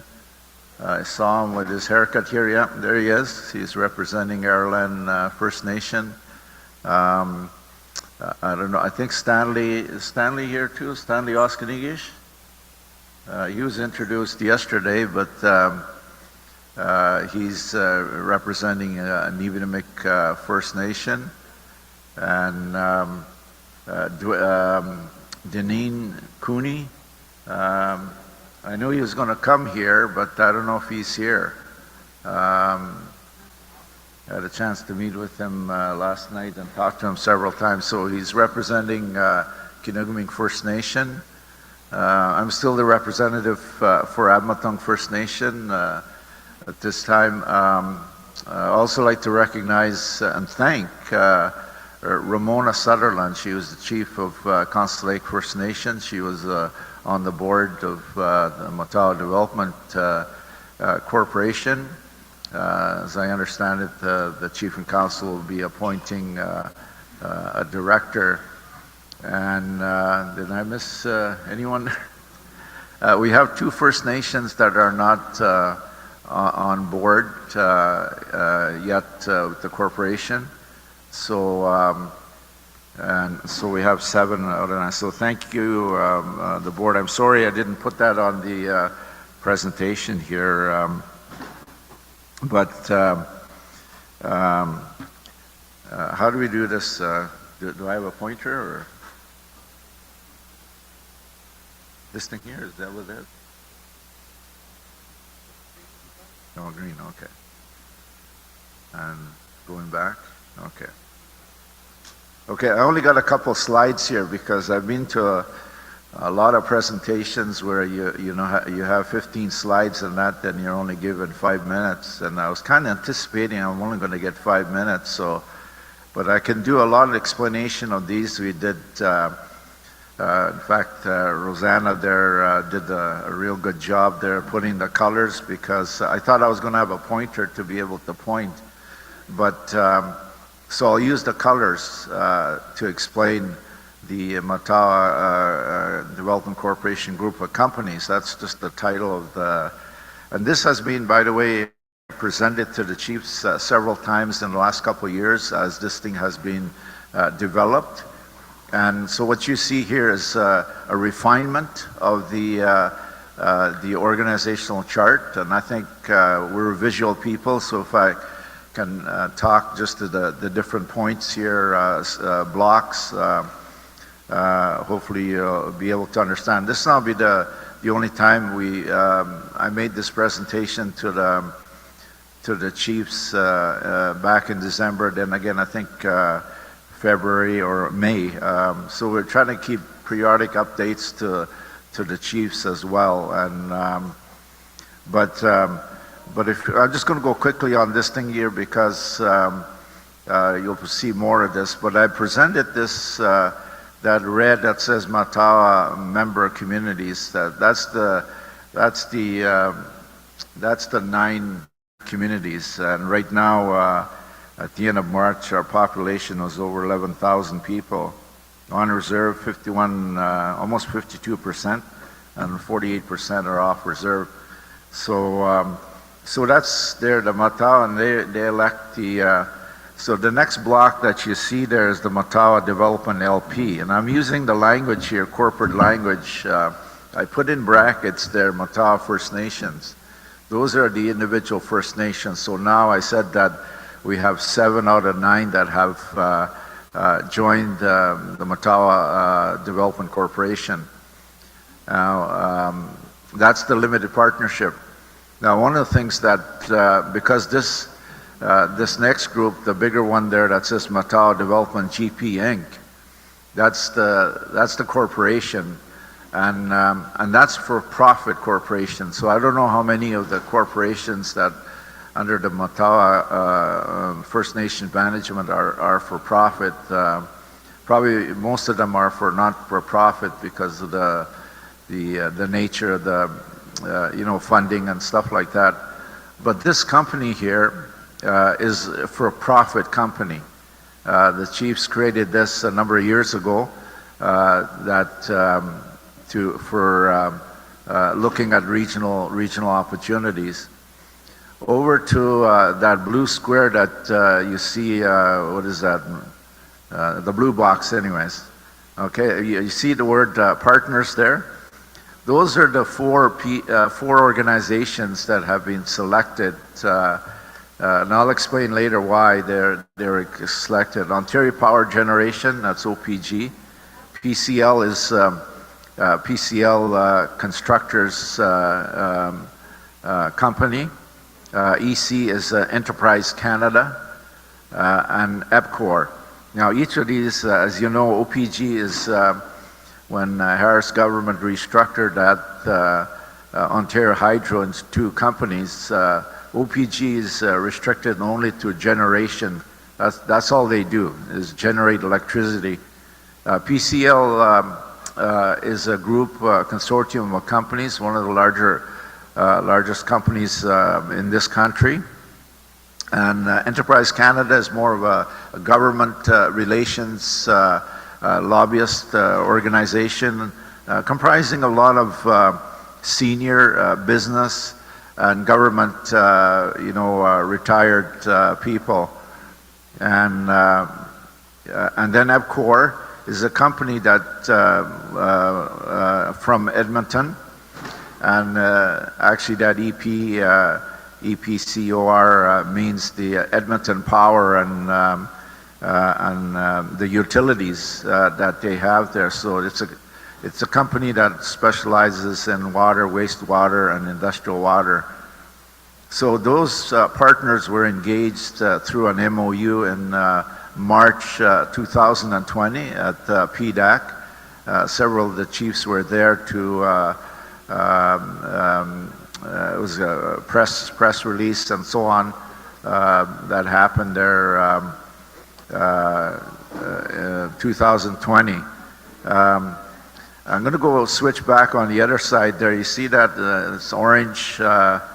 It says Economic Development Officers / Corporations, EDO and EDC.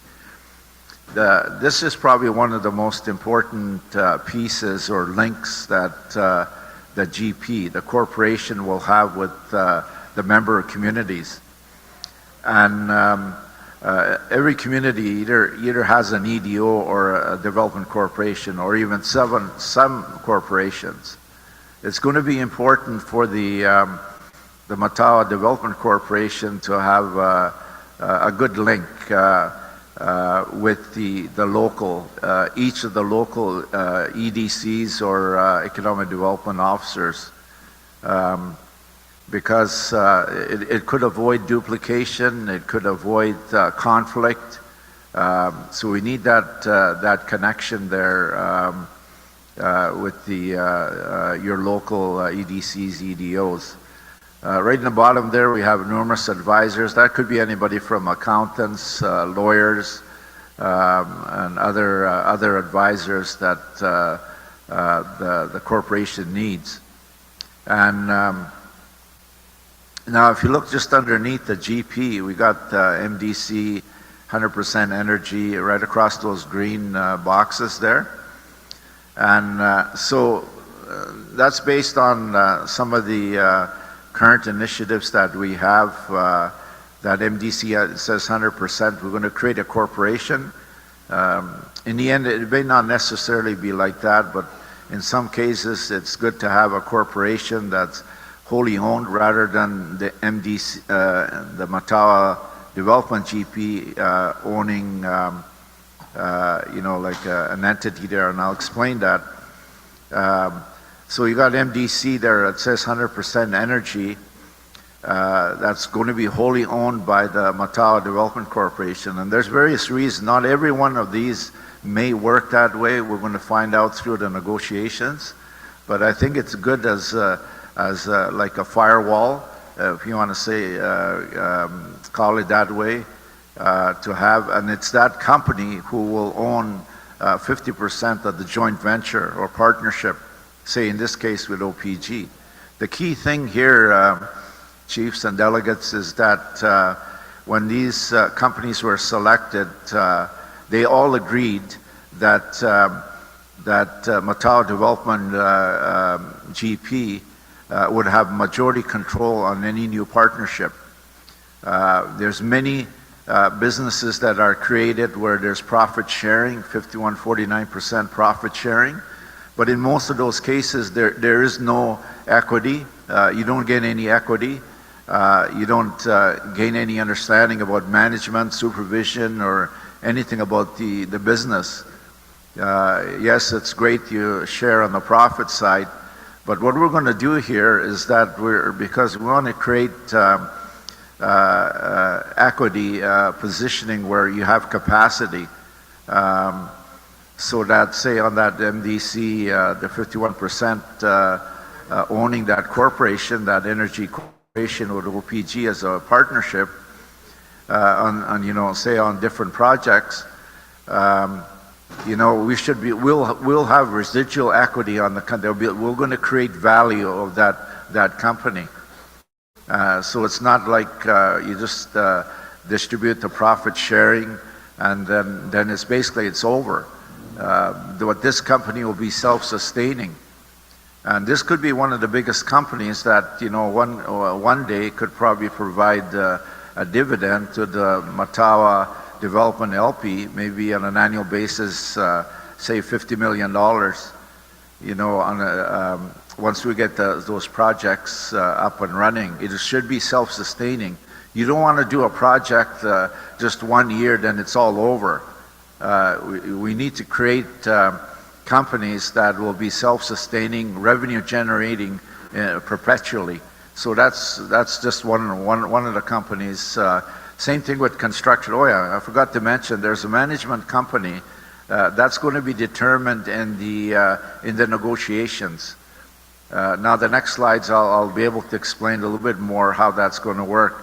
Because one of the things what we don't have is capacity. If you're looking at me, I don't have any experience in energy company or construction company or any of these, and so we have to get that kind of capacity, but designed in such a fashion that we will be able to bring people that have the education and some of the skills and build them up over time, so that one day they will run our corporations. Right now we don't have anybody in that with that kind of capacity, and so that's what all of those represent. So the management company is to be negotiated in each of these agreements. I'm going to go to the next slide. This one here is one of the key pieces we're going to need. If I just go flip back, with all these projects, where is the money going to come from? And a couple of things that have been done with our partners.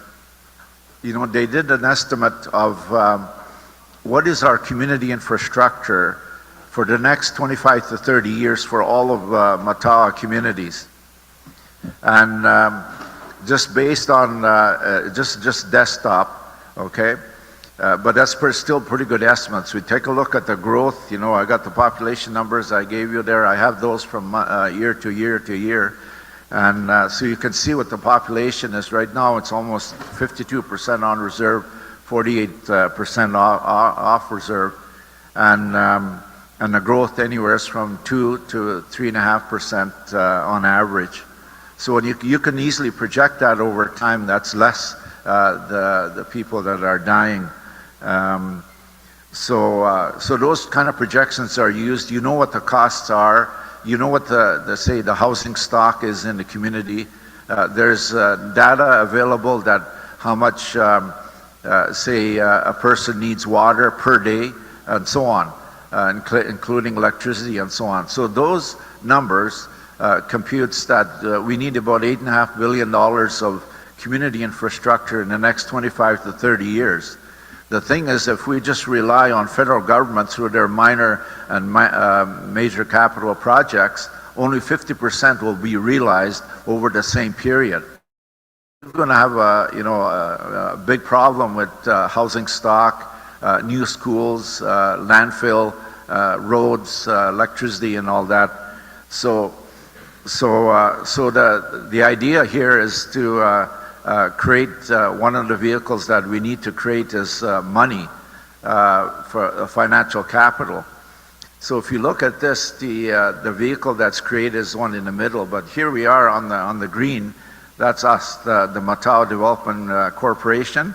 We'll create a new corporation called Matawa Capital Corporation, and that corporation will own 51% of that thing in the middle there, the Matawa Financial. We just came up with that name right now, but we don't know, we might come up with another name for it. On the other side, the ones that are helping us facilitate this, and they're talking with big money groups actually around the world. There's some very interested in what we want to do here. Enterprise Canada remember I mentioned that was one of our partners. We signed an MOU in March 2020. They own a company called Enterprise Ventures Inc.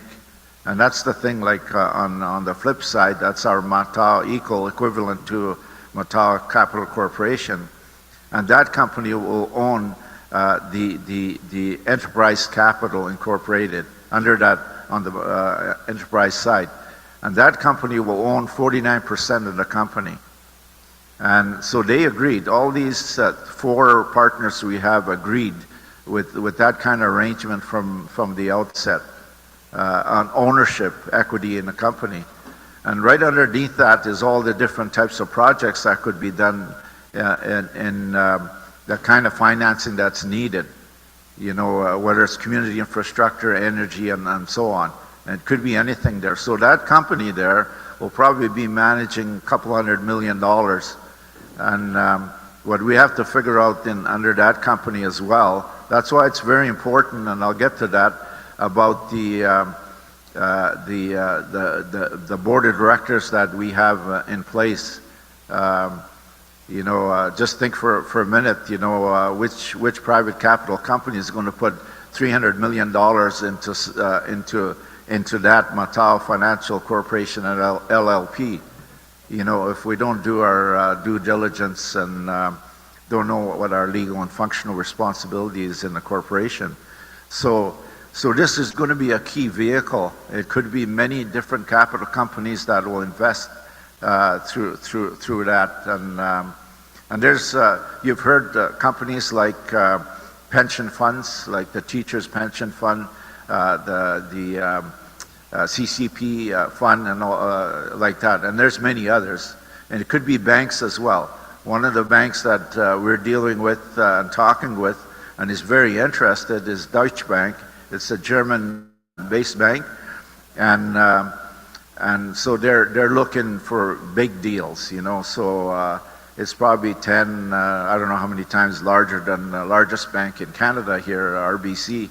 So they got trillions in assets. So for them to look at 300 million, it's not when they got 8 trillion in assets. So those are the kind of companies that Enterprise has helped us out with finding the right partners and putting this together. So in a few months or after we negotiate, this might look a little different, because what we haven't really defined is the management on that.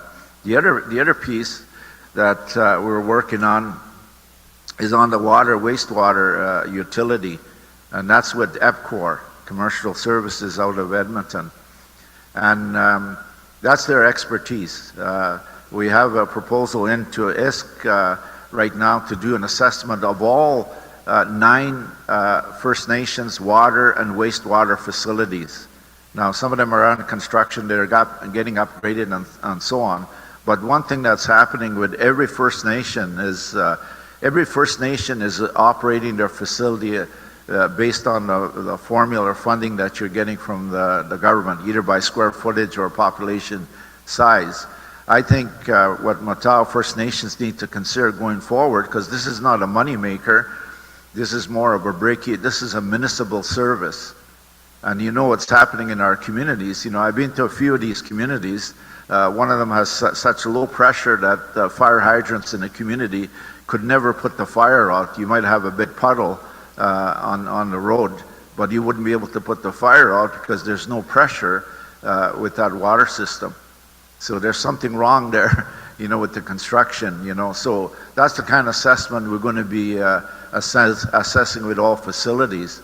Now, one of the things that could happen is on the operations side is to streamline the services, the training, get our operators trained and so on.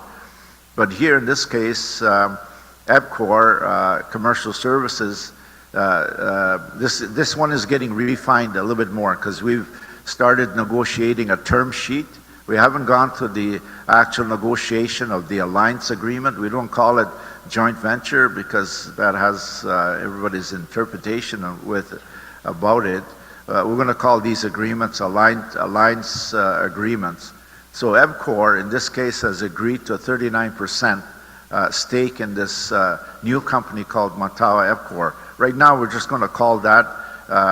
We might come up with a new name when it's all said and done, negotiations. We haven't gone to the negotiations, and one of the big reasons is we don't have the finances to do that. We are getting some funding from ISK, FedNor, to do that. So we're going to pick off these, whoever's the head of the game. We're asking our partners come up with a term sheet or agreement. In this case, that's what we did with EPCOR. They came out with the term sheet. Now we're going back and forth before we even get our lawyers involved. We have an advisor or a couple of advisors. One of them has been involved with First Nations people across this country, has a lot of experience with this kind of stuff, not only here in Canada, but he does a lot of work in Africa and Afghanistan and that. So he's one of our key advisors and work with First Nation groups in Northwest Territories, Yukon and places like that here in Canada, and also the Inuit. And so in this case, so EPCOR is 39%. Right now we got Enterprise Ventures at 10% here. Now what we're looking at here, they may end up being the management company for this company, the one right in the middle. On the other side is, we've gone through that LP, that's the First Nations. We've got 7 out of 9 right now that appoints the directors to the GP, which is the corporation. And that corporation is going to create a new corporation called the Matawa Water Corporation, for now anyways.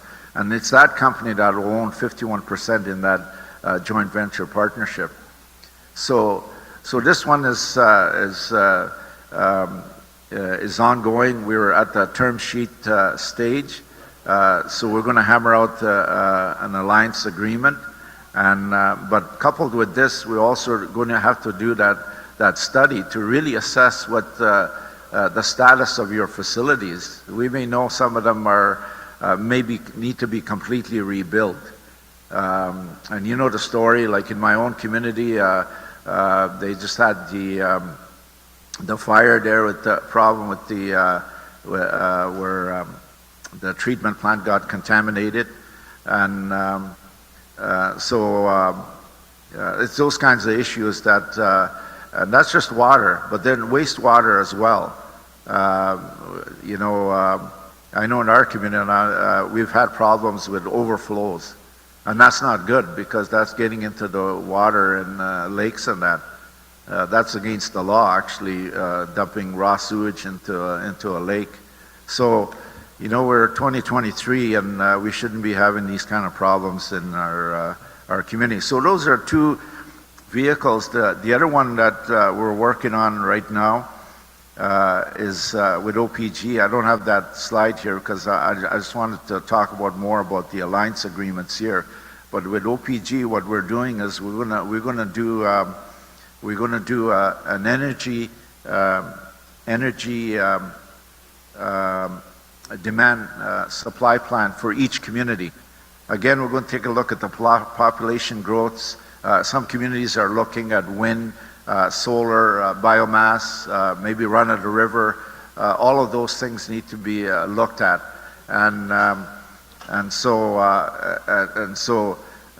so based on growth of the population and demands, you know, you'll be able to project what the needs are going to be over the next 25, 30 years.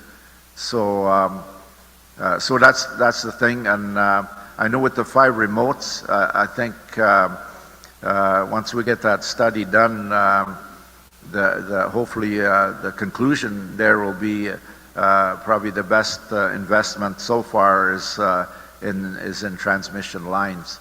I know it's costly at the beginning, but for the long term, it's the most reliable energy source that you can have. I'm just going to flip back here. One thing I forgot to mention here on the first slide, that LP, the Matawa Development LP, one of the things that they're responsible for, they're the shareholders of the Matawa Development GP, the corporation. They're the ones that will have to determine the mandate, what the Matawa Development GP is going to do. And I know we say regional opportunities, but what are they? Are we looking at a 25 million threshold or 100 million threshold? Those kinds of things. Also, the LP is responsible to determine how dividends are going to be distributed. Now, let me just flip over to the next couple slides here. Okay, on the bottom there, next steps, I just put revenue profit sharing, and that's the responsibility of the shareholders. They need to, but what's not going to happen is that we're not going to be able to have one size fit all, because there's going to be projects that will happen in the community or group of communities. And in those cases that those communities or that community should get a larger share of the profit sharing or revenue sharing. In the cases where all 9 First Nation or 7 as it is right now could share on a project, like what one of the projects we're looking at is battery manufacturing, utility grade battery manufacturing. In that case, all of the 7 out of 9 First Nations would benefit on the profit sharing on that. We're a little ways from doing that, but that's going to be important because that has to be determined. And one of the other things that's important in the structure, let me just go back to that structure, and I know some of you chiefs are probably very familiar with this already. You know, at some point in time, I just talked about the revenue profit sharing. Dividends are going to be issued from the Matawa Development GP Inc. to the Matawa Development LP. And it's going to be the Matawa Development LP comprised of the shareholders, which is represented by chiefs at that limited partnership. We'll have to decide how it's done. GP is not going to decide how distribution is going to be done. It'll be the LP, the limited partner is going to be, that's going to be their responsibility. So one of the things that I'm just going to use as an example on some of these projects. Let's say, I don't know a whole lot about, say, Long Lake 58, what their situation. I know they're in a land claim. There's no more service lots to build a house. It's the same thing with, I think, Webikwe and Abmatung right now, and there may be others. Even if you had money for housing, you couldn't build another house. So one of the things that we're looking at, say for instance, if Long Lake 58, once they settle their land, they might need 150 houses right now, and they might have a plan to build a subdivision that's 200 lots or 250 lots. If we go through, say, INAX or ISK's capital, what is that, acres, or there's a name for it. If we go through that, you know, they're going to do in a 5-year increment envelopes for capital planning and that. So that, say, 200 lot or 250 lot for Long Lake 58, what Indian Affairs will do is they'll design the first 50 lots, and the next 50 and the next 50, and probably over 21 years or 35 years, you will eventually build the 250 lots. What we're going to do here is we're going to do an accelerated build by using what we call the avoided cost model. Build the 250 lots now as an accelerated build. And because it'll be far cheaper to build 250 lots today at 43 million than maybe 143 million over the next 35 years. So that's the kind of the theory that we're looking to do, because that's the problem with INAC, and your formula is based on your population. So we still need to find a way how we're going to, you know, pay, when that's developed. So a couple of final things on the next steps. I just want to, the board function, we still got to finalize our policy and procedures, because this is a corporation. I have some business corporation policy and procedures. They are different from the Matawa First Nations management, and I read those through when I joined back in November. And so that's the difference, is that we are a business corporation. There's funding issues, there's board of director training. On human resources, not only for the corporation, but we're also looking at a whole of Matawa strategy. We're not going to duplicate what I've met with most of the managers or directors of the divisions within Matawa. And of course, we've got a training division, so I've had a chance to meet with David a couple of times. We're going to meet again next week, just to touch base where he's at and where we're at. And you know, we want to avoid duplication for one thing, but also we should really have a whole of Matawa strategy on developing our workforce. We should not be just siloed on each of our departments and do our own strategy. It should be one strategy for this whole group, and that might inspire our young people more to stay in school and get a higher education on that. On the alliance agreements, I think I already mentioned in November, December, we did letters of intent, non-disclosure agreements. All those were approved by the board, signed off by our 4 partners. We thought we were going to get into the negotiations immediately, but we didn't have the money to do that. We have some money coming in right now. I have met with different law firms. I think what's going to happen is because of our partners we have, some of the law firms are on retainer by some of these companies, so we're not going to be just using one law firm. And I see that already with the meetings that we've had. They just say, I'm on a retainer with this company, or so we couldn't use them for that purpose. But we need top-notch lawyers, because OPG's got a room full of lawyers and some of these big companies. So we're looking and meeting with. They do cost a pretty good dime, but and the next we'll probably do is the OPG and PCL. So because of the money that we have, just quickly on some of the projects I already mentioned, the water, wastewater assessment, study dollars we're looking for from ISK, energy, that OPG is going to pay for that. That's not going to be no cost to us. Some of the other projects that we were in discussion, a lot of them, I just listed some of these here in construction or project management, health. I met with the health board here about a month ago. As you heard yesterday here, there's 65 staff already, and they're still growing. So there's an opportunity to look at a health facility that will encompass not only all their staff, different clinics from optical shop, dental, psychiatry, pharmacy, and possibly even seniors living, assisted living. So that could be a $150 million project right there. But all that is under discussion right now. Commercial accommodations is always coming up. Not only here in Greenstone, but in Thunder Bay and other places. That energy service is supposed to be emergency services.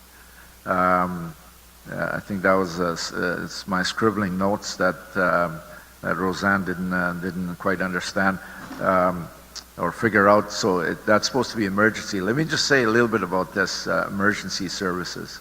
I have been in meetings since April, May about this. If you read the Auditor General's report, the Auditor General cited that all the emergency services are happening. There's very little to no Indigenous engagement. So if you're the recipient of an emergency service, like evacuations and that, they don't talk to you. They just herd you into hotels and feed you food, and that's it, and very little other supports. And they're making pretty good dime on that stuff. And what ISCA's done is they contracted a company called ISN Musqueam. It's a joint venture between the Misnabie Cree First Nation and ISN. ISN is Investigative Solutions Network, comprising of former police officers, OPP, RCMP officers that created this company. And now they're actually in Fort Hope right now, providing security services, so ISCA's already provided that. It says in their somebody in their paper that I've seen. I haven't been involved directly in those meetings, but ISCA's, it says there they partnered with ISN Musqueam, and ISN Musqueam is a profit company. So if they pay, Valhalla, $150 a night, they'll charge ISK $300 a night plus administration and all that stuff. And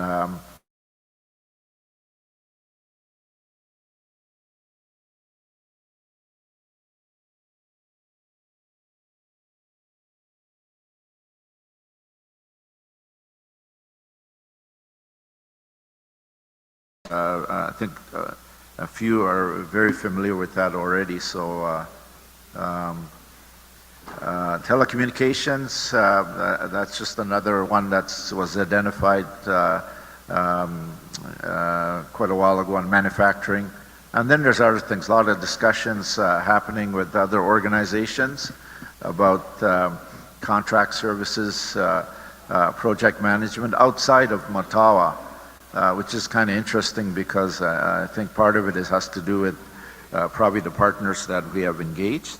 And it brought us, I think it brought us some credibility by having, with organizations that have healthy balance sheets, and the fact that they're willing to partner with a First Nation organization at 51%, that they will take a minority position.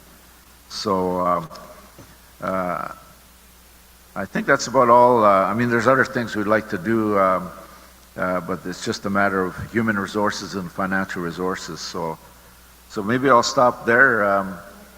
If there's any questions, Chair, comments. Thank you very much, Harvey, for your informative presentation. We're going to keep moving for the time being. we may have skipped something very important this morning on resolution number 1, acceptance of the 35th annual Matawa Chiefs Assembly agenda today's. Therefore, be it resolved that the delegates of the 35th annual Matawa Chiefs Assembly accept the agenda as presented and with amendments made by Chief Judy Desmolin. I need a mover.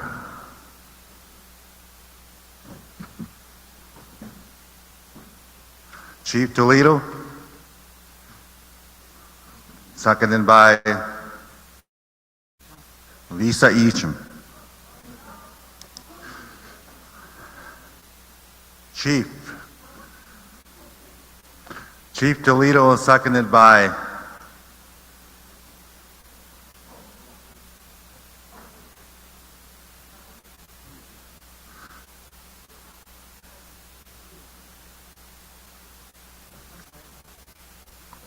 I need a second mover, Chief.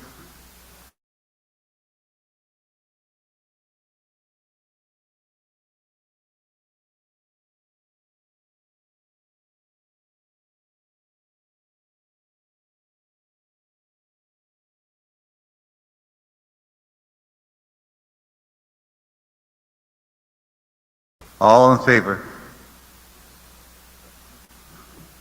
Motion's carried.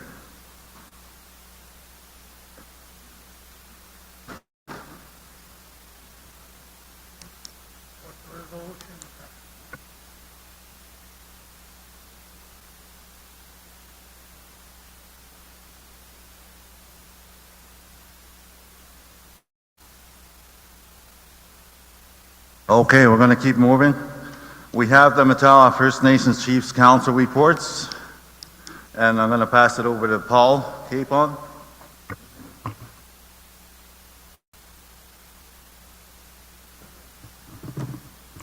Good afternoon. My name is Paul Capon. I work with Matawa Chiefs Council, and I would like to give honor to the drum, to the prayers of the elders, to the youth, women, and all the chiefs here, and certainly to Long Lac 58 First Nations whose territory we are on. The Matawa First Nations Chiefs Council is a council at Matawa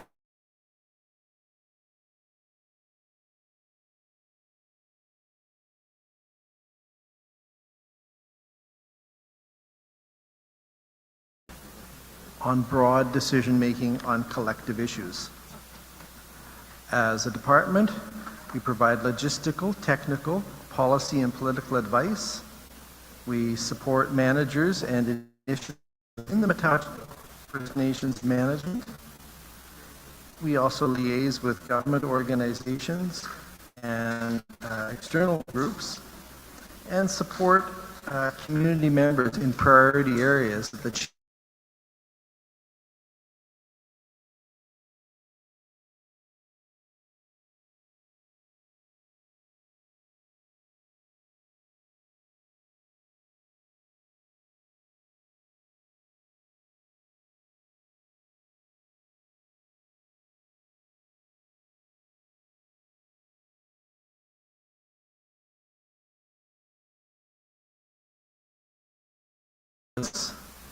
There's been construction starting on the Matawa Education Care Center Gymnasium and other educational capital projects at the community level.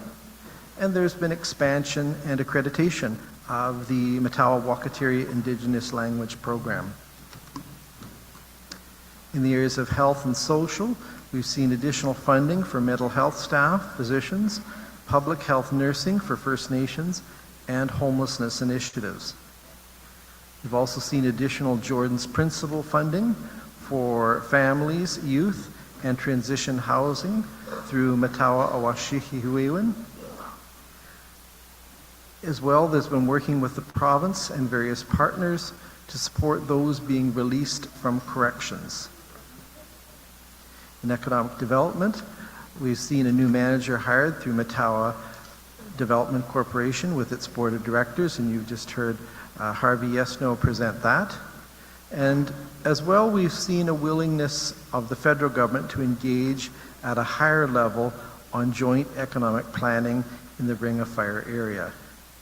As well, there's been engagement with potential corporate partners in key community infrastructure areas, which Harvey has alluded to.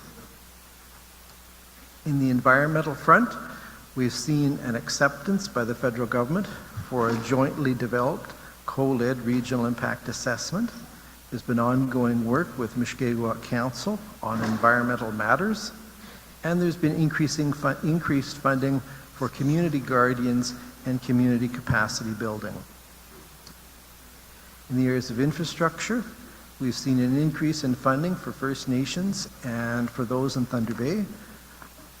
For housing, there's also been a continuation of the construction of Rapid Links, broadband cable initiative to expand to the road access communities. There's been ongoing work on the Matawa Training and Wellness Center, as well as forest fire prevention training. In terms of jurisdiction, there's been a recognition by the Chiefs of Ontario through resolution. The Matawa communities will take a lead in the development of the Ring of Fire region. Also, clear understanding on the federal and provincial critical mineral strategy, and legal reviews on the United Nations Declaration on the Rights of Indigenous People and the assertions of Métis rights in the Matawa area. Some of the challenges chiefs and councils have faced are certainly the lack of capacity, technical expertise, and human resources at the community level to navigate complex processes that various governments and partners and members expect. Mental health and addictions issues, which impact well-being of communities, and also the lack of housing and capital infrastructure that limit growth and community sustainability. In terms of the opportunities, I think we've heard some of those. Potential economic development in the Ring of Fire, Greenstone, and other regions. Governance models that include youth, women, and elders at the Chiefs Council and other areas in the field of economic development, environment, social services, health, and education. Potential new relationship with the federal and provincial governments, wider jurisdiction and planning issues, and also increase capacity building and employment for First Nation members.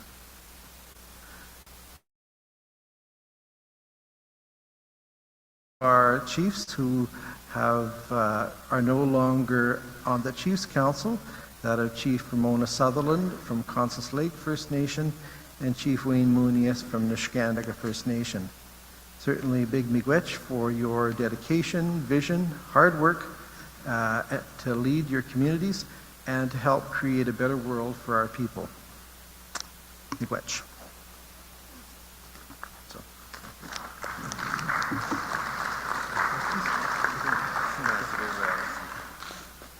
I'd like to pass the mic over to Alana, who will be doing the presentation for the jurisdiction and regional priorities. Thank you. Good afternoon. Good afternoon, everyone.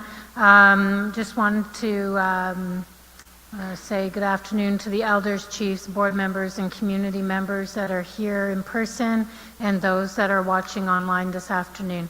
So I'm going to be doing the annual report presentation for the Regional Priorities and Jurisdiction Department at Matawa. Okay, I'm going to figure this out. So with our staff, I also bring regrets from Manager Kathy Brady, who is away this week. And then there's myself, Alana McKenzie, I'm the Policy Coordinator, and our Logistics Coordinator, Rosanna Peaver,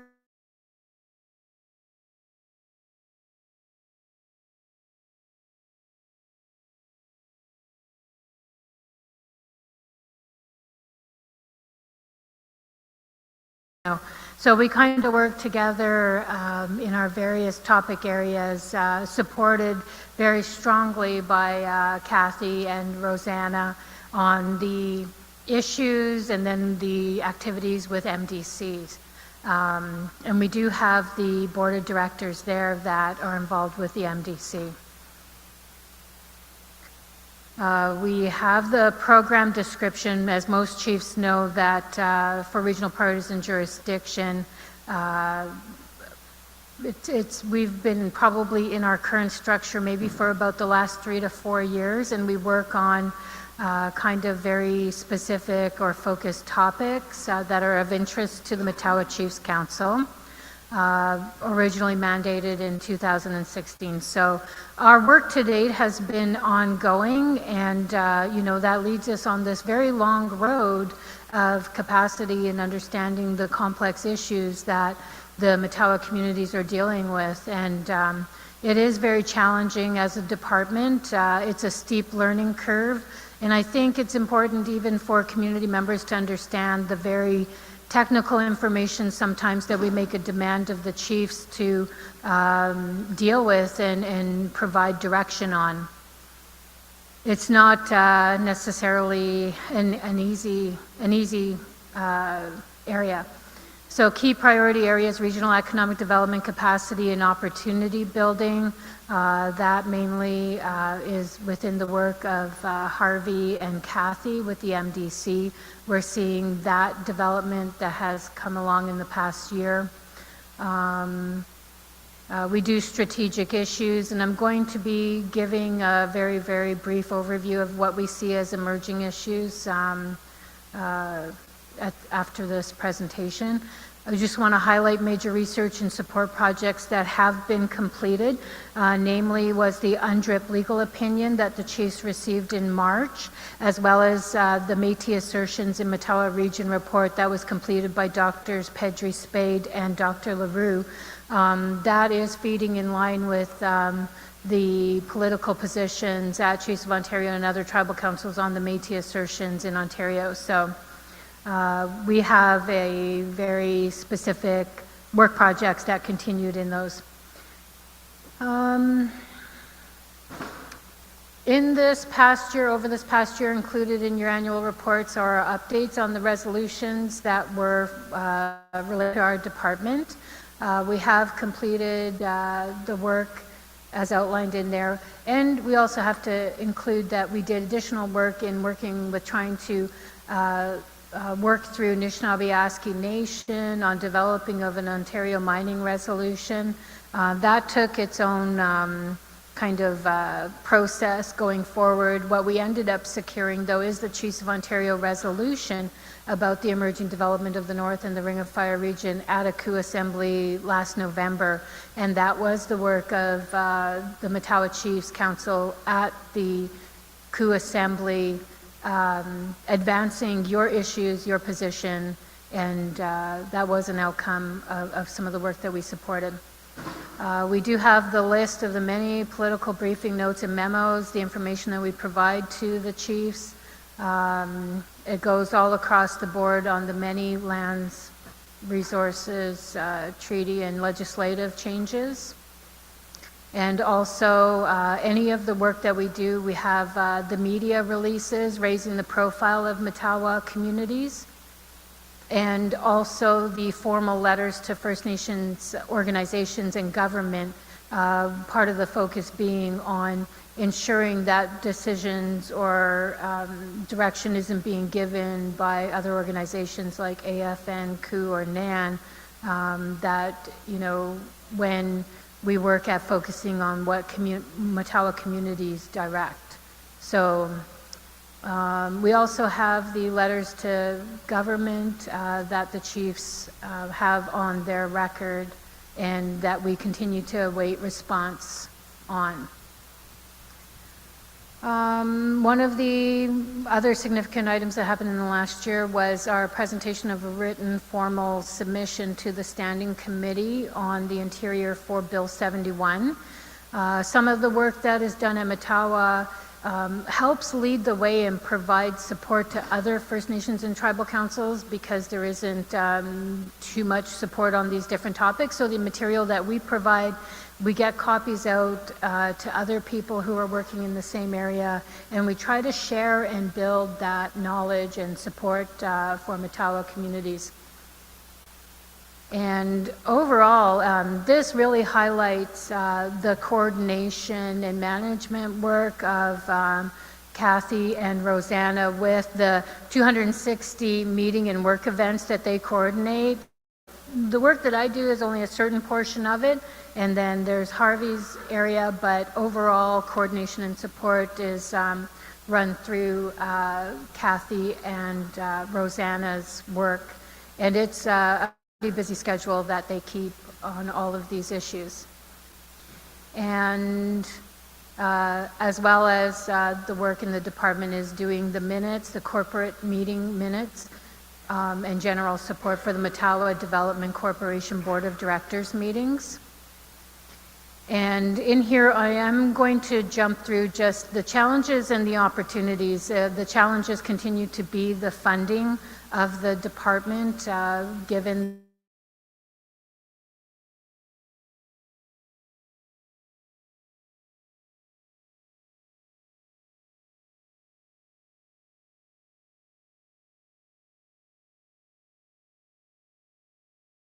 to work on, to the best of my understanding.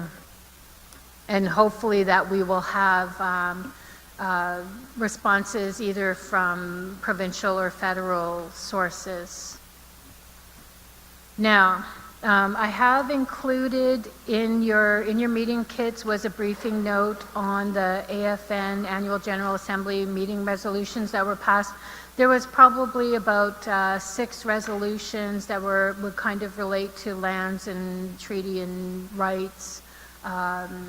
So we've provided that to use for use to look at what may be of interest or of concern to Matawa communities. And then very briefly, just that as a department, we will continue to follow up on the letter that was sent to the Minister of NRCan. And then this afternoon, what happened was that the Minister of Natural Resources was also appointed Minister of Energy. So it's a double portfolio now that has to be noted in terms of the change of ministers for Canada. And with the cabinet shuffle, I think we have handed out, or we will be handing out, the cabinet shuffle information that the Minister of Crown Indigenous Relations, Mark Miller, has now been replaced by Minister Gary and Sangari, who's the MP of Scarborough Rouge Park. So we have a new Minister of Crown Indigenous Relations, and I think it's important that we also know that, we have to look at how that will impact Crown Indigenous relations, but also the upcoming implementation of the United Nations Declaration of Indigenous Rights in Canada. So we have to still work that out. That's just a development that happened this afternoon. And yesterday's meeting with Ontario Minister of Mines, George Perry, we are looking at, that was the first face-to-face meeting with the minister, so we'll be doing some analysis for the Chiefs Council on that. Generally, just popping back to AFN resolutions, we're seeing some issues emerge that are high level. It is about the division of powers, and that's kind of where many of our issues seem to center on, is that it's a high level lands and resources jurisdiction issues that Matawa communities particularly are faced with. Another issue that we will continue to monitor is the implementation of the UNDA action plan that was presented in the House of Commons in June, as well as the issue of the Métis assertions that was just prior to the closing session of the House of Commons, the Métis self-government recognition legislation that we have been providing information on that. And as I mentioned too, the cabinet shuffle that was announced today. Now, just because some of this information is very recent, like the meeting with the Minister of Mines, like the letter to the Federal Minister of Natural Resources and Energy now, I am going to be working this afternoon to prepare a couple of resolutions, and I just want to mention it and close off my presentation. But the resolutions for consideration would be, one is the development of a Matawa water position. It's about beginning the work of the recognition of the Matawa region into issues like transboundary water sources, contributions through Lake Nipigon into the Great Lakes and also into the Lake of the Woods.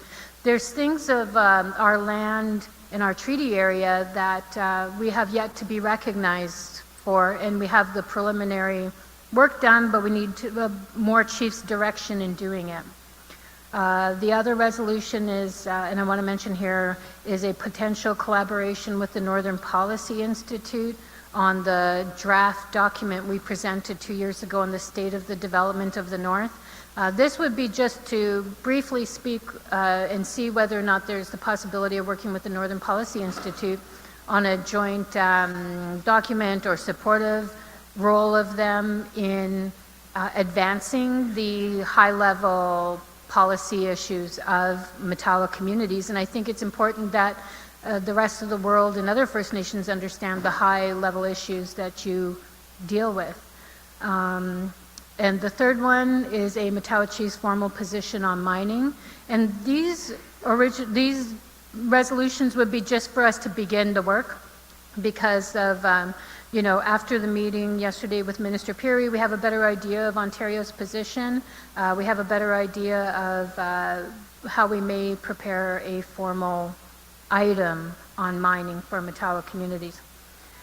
And then the fourth one is just looking for direction from the Matawa Chiefs Council on any preparations that are going to be made for the Métis assertions when Parliament resumes on Monday, September 18th, that there is a call for action, that our department, if we can assist in either supporting information and whatever roles that communities may want to play, that we can kind of fill that supportive role.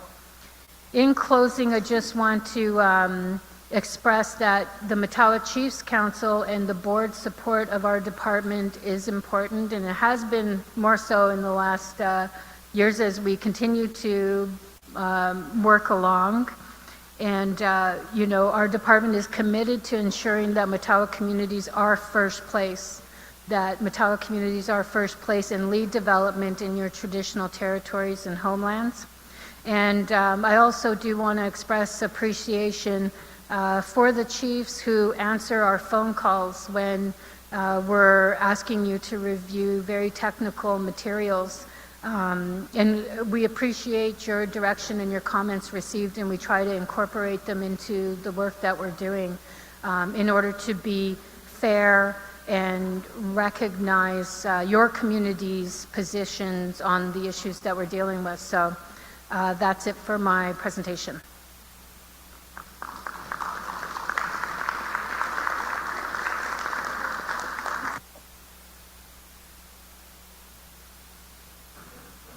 Okay.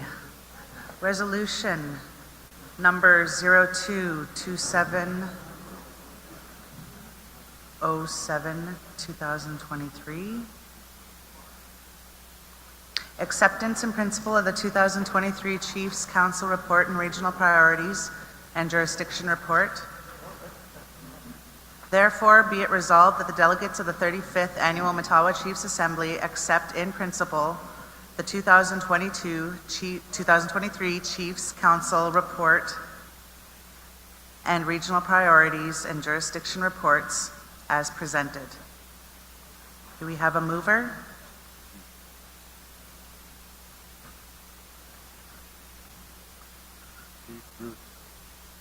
Okay, right here. No, he's in the bit of.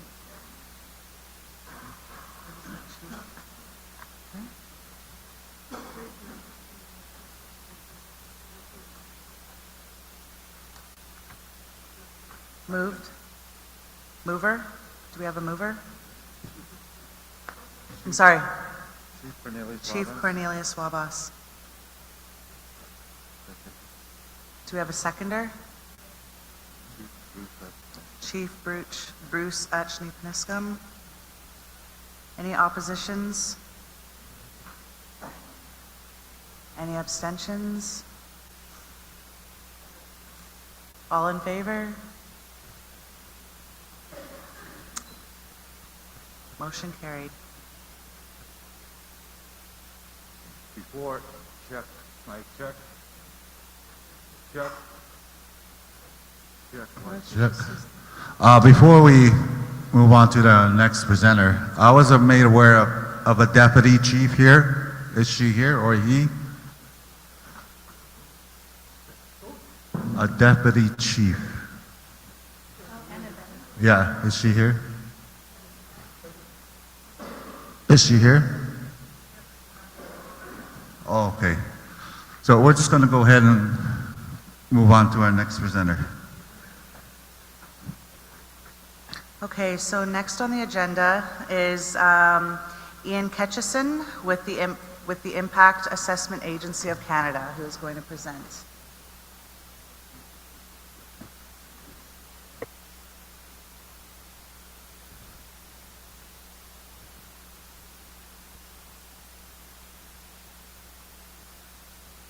Hi, good afternoon, everyone, and thanks very much for, that's my colleague to come up, for inviting and welcoming us here today. So my name is Ian Ketchison. I'm the Vice President of Indigenous Relations at the Impact Assessment Agency of Canada.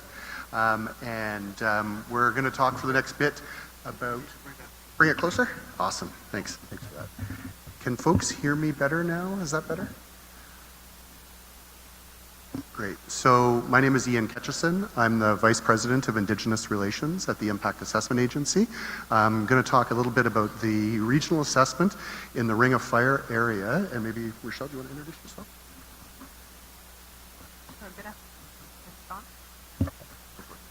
Good afternoon.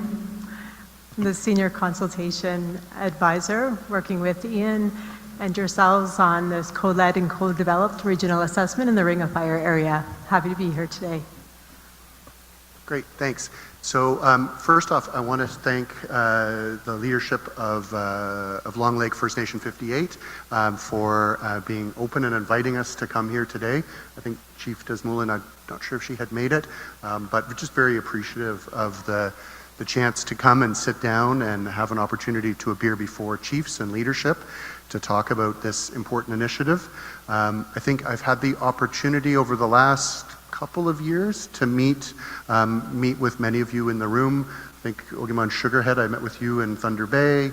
I've been up to Webequie and Martin Falls both and have met with folks up there. And there's really, from our perspective, just no substitute to getting out and meeting with people in person and traveling out to meet when you're gathering as chiefs in assembly here today. So very much do appreciate the opportunity.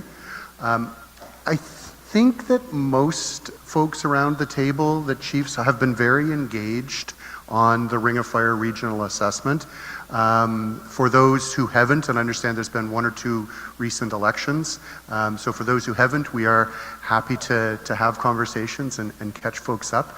But I do know from having met with many of the leaders and having read the resolution from June that leadership has been very engaged. And I just want to say from the Impact Assessments Agency's point of view, your direct involvement as leaders on this has been very welcome. We're very, very appreciative of the time that chiefs have spent going through determining the best ways to work together, the best ways to work with us. It has been a difficult journey, I think, would be a fair assessment. There were moments when I think Canada had gone down maybe not a great path, but I think we're on a better path now on this, and I'll go through the deck a little bit. I don't think presentations are necessarily the right way to go, but I think as a reminder for folks, there was a meeting, I guess it was in January, with Minister Guilbeault, and I think many of you were at that meeting in Thunder Bay.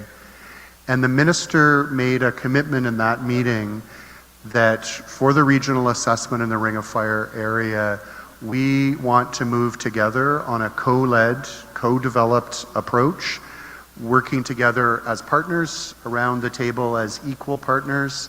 And one of the reasons that I really did want to be here today is in a way that respects your governance and the ways in which you want to work with us and you want to work with each other.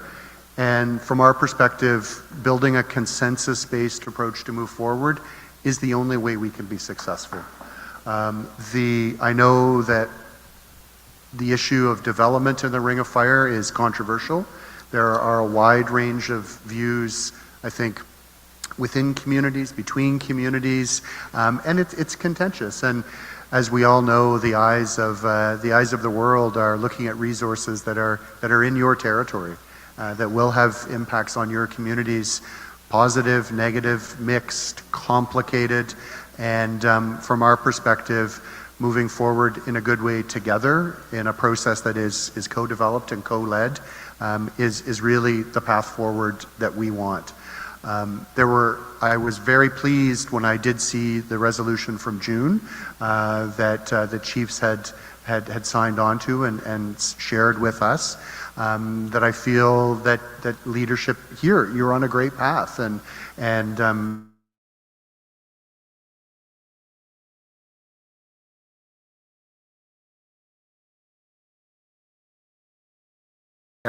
my colleagues and others a bit at bay, but from our perspective, chiefs coming together to work out governance between yourselves and to be able to come to the table in a way that is united, and you go behind your curtain and you work out privately amongst yourselves how to build alignment and agreement, and that's the work that has to happen. And from my perspective as a representative of Canada, there are times when the most important thing that we can do is listen and get out of the way.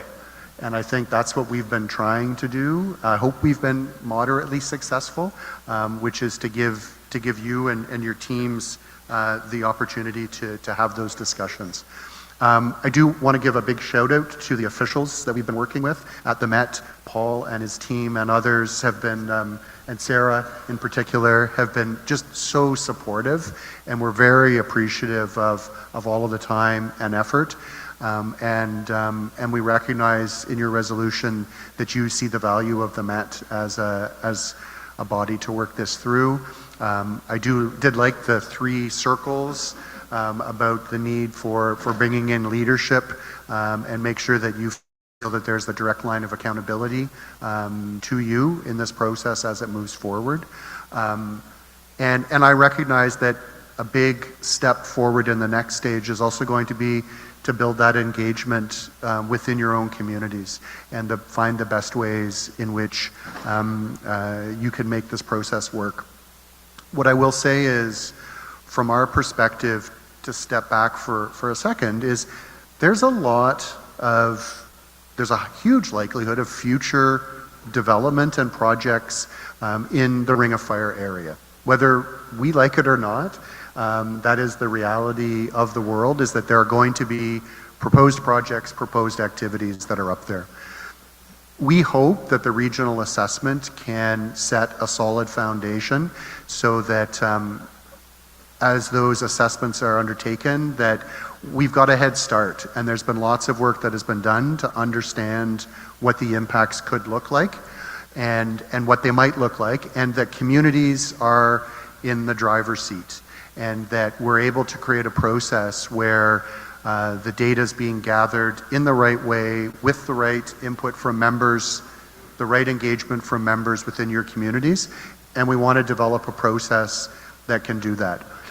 This is the time to do it and to get going, and we hope that we can get going. So, from my perspective, and I think it builds on the resolution that was there, we're ready to come to the table, sit down, develop the terms of reference for the regional assessment, collaboratively working in partnership with your teams. And we're happy to get going on that kind of as soon as we can. I know we're working with most of your communities to make sure that we've got the funding that is there, that you need to participate, and we're ready to get going. Sorry, I'm just a little distracted. I hope she's doing okay. Everything's good, Kat? I could start into the presentation, but I might defer to the co-chairs as to whether or not there were any they wanted to take some questions from chiefs, or whether I should just proceed in. Keep going? Okay. So I'm not going to go through this in detail, but just for folks who are not aware, so the Impact Assessment Agency, we work across the country with approximately 330 Indigenous communities across the country. Most of our work, to be fair, is on project-related assessments. So most of you will be familiar with the impact assessments that are underway on the roads projects, the community access roads, and then the Northern Road Link. But we also undertake regional and strategic assessments. And then we do a lot of coordinating work across the federal departments to make sure that we're gathering the information that we need and setting things up in a good way.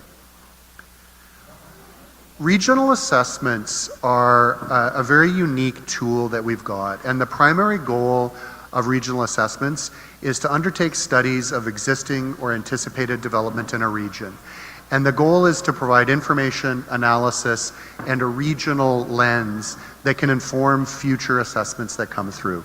And with all of the activities that are planned or proposed in the Ring of Fire, this is a real opportunity for us to get going on studies, information gathering, so that when there's future projects that are there, we've had the time to make sure that the information for communities is there, for decision makers is there. We have a lot of flexibility on regional assessments to work out what we're going to study, how we're going to study it, who's going to do the studying, and from my perspective, to make sure that First Nations are in the driver's seat and really able to determine, and as you all know, what your study is. Often how you study and who is involved in what you're studying is as important as what you're studying. And for the government or outsiders to come in and study on your territory without that being designed by your communities is just not the right way to go. So that's the work that we're wanting to do on this regional assessment, is to get this study going in a way that is co-led. This is a very busy slide. I don't know if it works better probably in the paper versions that have been handed around, but it's a bit of a graphic that walks through the phases of a regional assessment. So it was back in 2020 at the request of Arrowland First Nation that a regional assessment be carried out in the Ring of Fire area. We moved in, if you see on this stage, the minister decided that this was a good idea, and we moved into the planning phase. And we took a first run at planning, and as many of you have been all involved on the file know, that our first attempt on this was not successful. We had not, it's good to admit when you've made mistakes, and I think it's clear from my perspective that we made a mistake. And we went down a path that didn't involve First Nations in a leadership role, and so we took a pause. We had attempted, I guess it was a year ago, Chief, to go to Webequie for the AGM that was up there in Webequie. We were unable to make it, but we've had subsequently many meetings with officials. The minister met with chiefs in January in Thunder Bay, and we've been continuing to work through this planning phase, number 2 on the chart, to make sure that before we get into undertaking a regional assessment, that we're working out how best to do it. We heard loud and clear from Matawa chiefs and chiefs in Mushkegowuk territory of the importance of it being a co-led, co-developed process, and that's where we're at right now. And I think when I read the resolution and I have conversations, I understand that there's quite a bit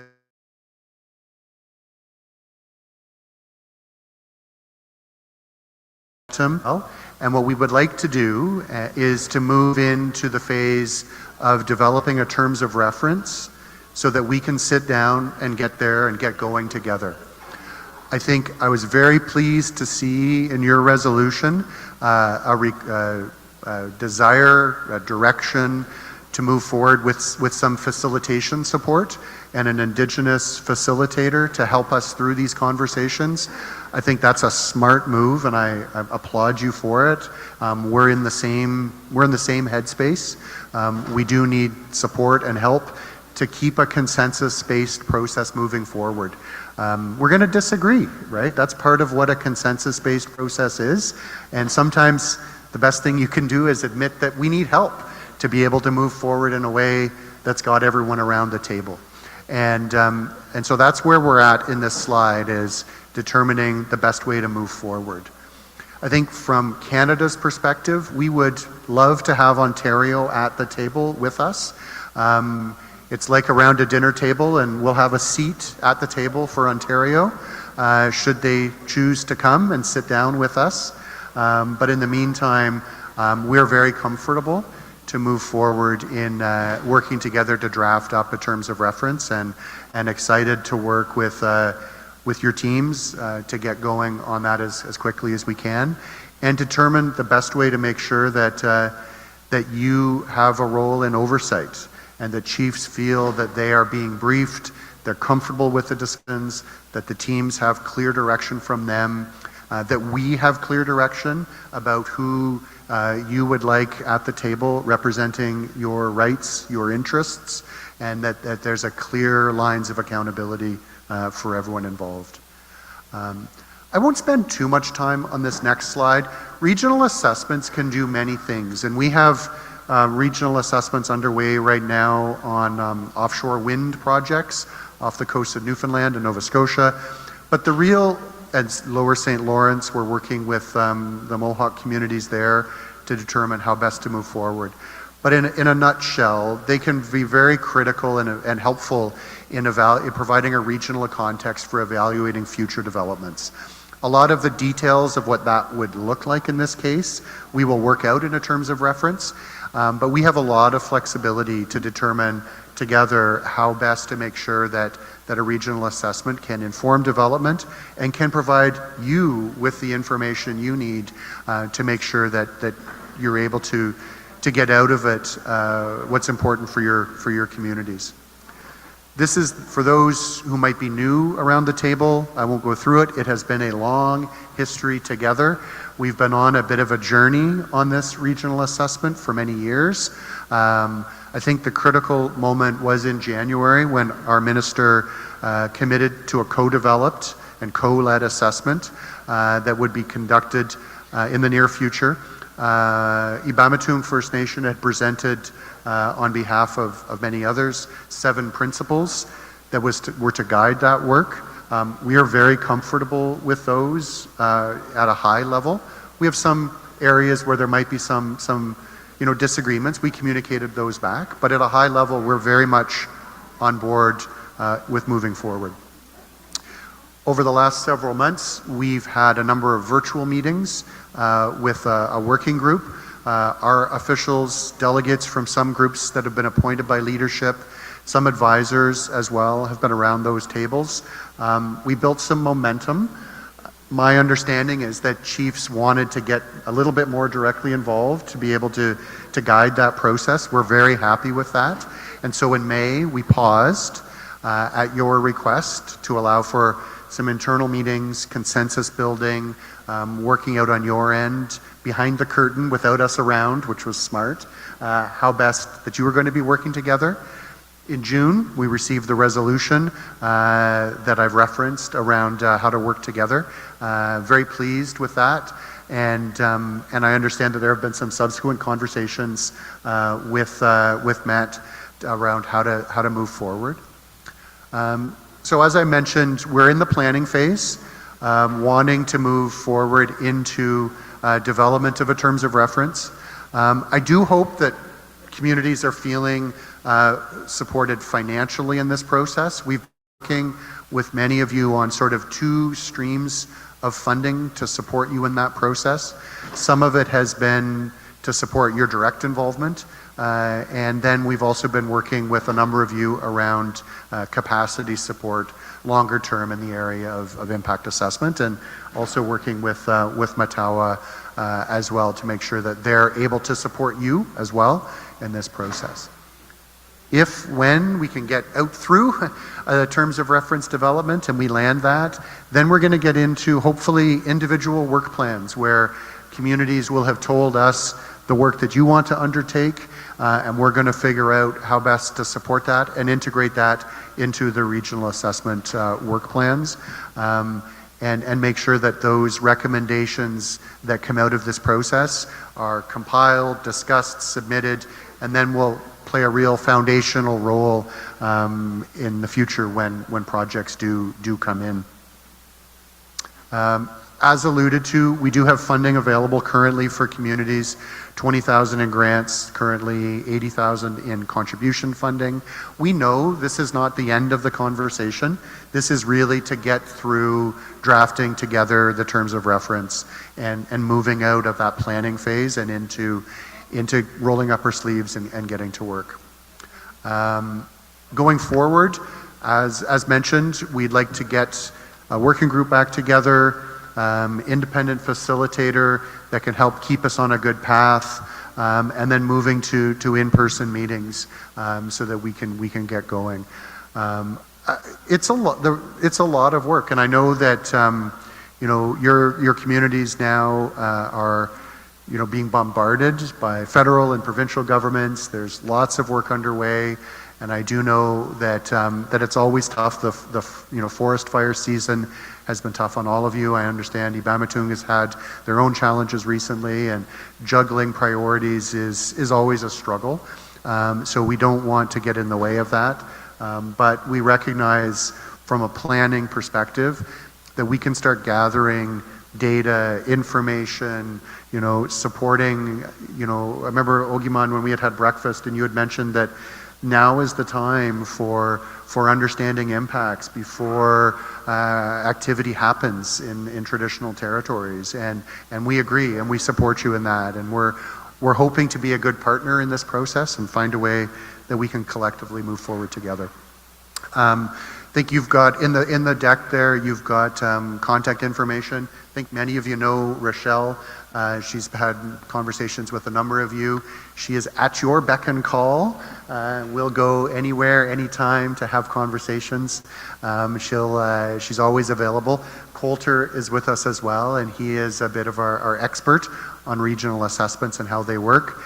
And you have Monica works on our funding side as well, but Rochelle is more than happy to have conversations on funding as well.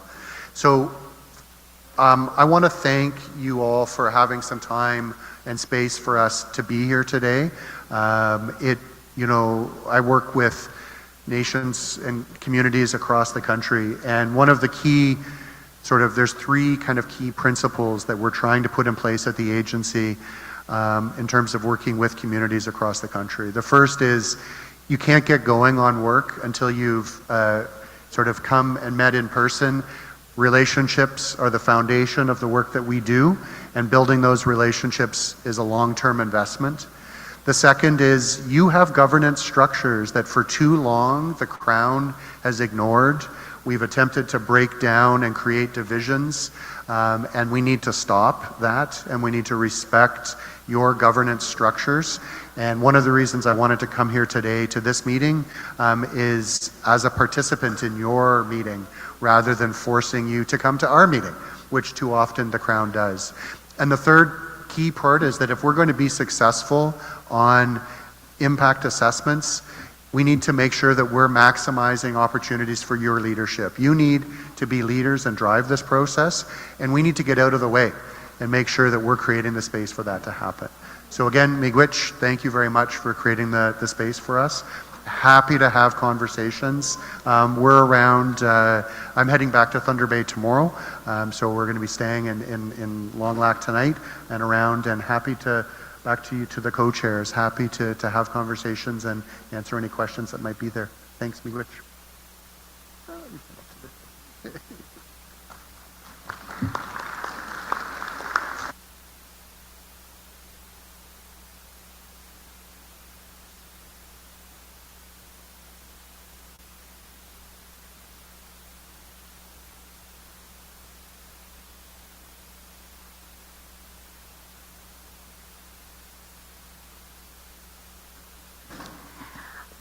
Hi there. Just to add, for the last year or so, we've been working to support community members through the Matawa Environmental Technical Table, who have been working to support and try and bring their community perspectives forward and thoughts forward to make recommendations to the chiefs and support. Again, the idea, I think, and everyone is hoping to see, is an opportunity for community voice to be strong and powerful in these processes and really leading these processes.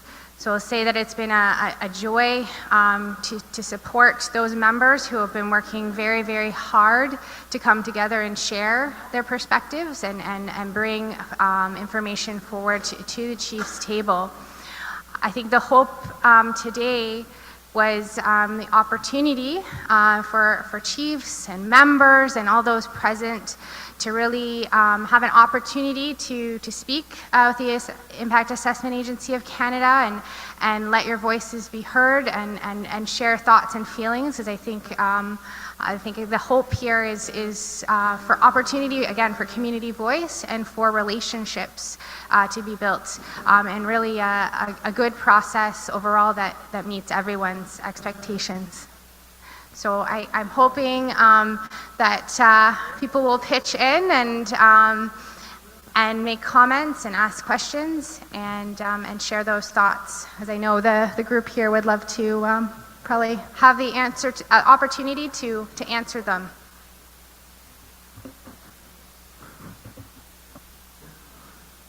Anybody want to elaborate or ask any questions? We do have a few minutes.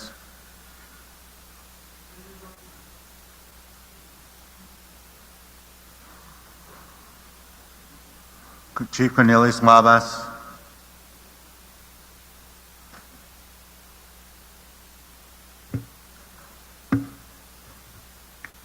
Hello, good afternoon. Thank you for the presentation there. Yeah, it's good to continue to engage with the chiefs and other people about some of the processes that we have to go through in order to continue working together. As for Webiclay, Webiclay has submitted the application for funding and has been granted that funding to be part of the process. So the purpose or the reason why we want to be part of that is because we want to be in that process so that we can be made aware or we can learn the process and how we can be part of that, and also to make sure that our voice is there and our participation is there, and so that we can realign anything that does not satisfy our First Nation in what's happening. But I think the assessments or any assessments that are done are for the purpose of trying to do the right thing, for us, for our First Nations, and also to study the land, to study the animals, the habitat, and what kind of impacts will it have. Because we learned that through our Webiclay Supply Road EA assessment that we're doing, that we're going through, we're studying animals, insects, and habitat and all that. But But we are coming to an end with our assessment there, and we're hoping that at the end that we'll have the results, a document that we will review with the assessment agency, and then from there we review, and then hopefully it will be in satisfactory to us and to all parties as well too. And I think that's what we need to do, is make sure that all parties are satisfied with the results. And if we are not satisfied, then we have to go back to the table and resolve that. Anything that does not meet the concerns of our people. And also our community members need to be there when there is a presentation of any assessment. So I think in a way it is good and positive, but we need to make sure that we need to understand, we need to engage with our people as well to move forward. So that's my comment. Thank you. Thank you very much, Chief Wabas. No, I think, yeah, thanks, Chief Wabas. That's great points. And I think one of the opportunities, and it's, we've got the roads projects, the supply road, the community access road for Martin Falls, and the Northern Link, and they're studying very specific things connected to those roads, which is great and necessary, and we need to make sure that those voices are there. The regional assessment gives another opportunity for nations, in the communities, in that it's an opportunity to gather those elder stories that you don't want to have lost. It's an opportunity to systematically study habitat in ways that may not have been done in your communities. It's knowledge that is within your community.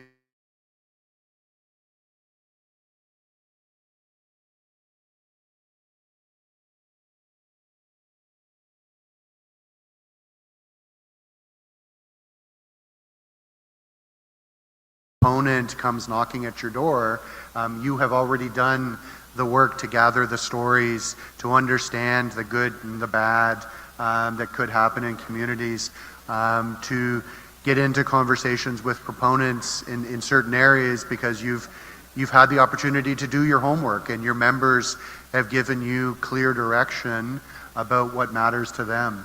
And so as you're thinking through the roles of your communities and the engagement within your communities, we are focused on empowerment is used a lot and thrown around, but it is opportunities for you to empower and bring forward those voices of your members, and we want to make space for that and to find a way in the terms of reference as we develop and in the work plans with this work that those voices are there, and your members' voices, your elders, your youth, your connection with the land comes out in a way that that we don't have to scramble when timelines are short later. So thanks very much, Chief Wabas, for that.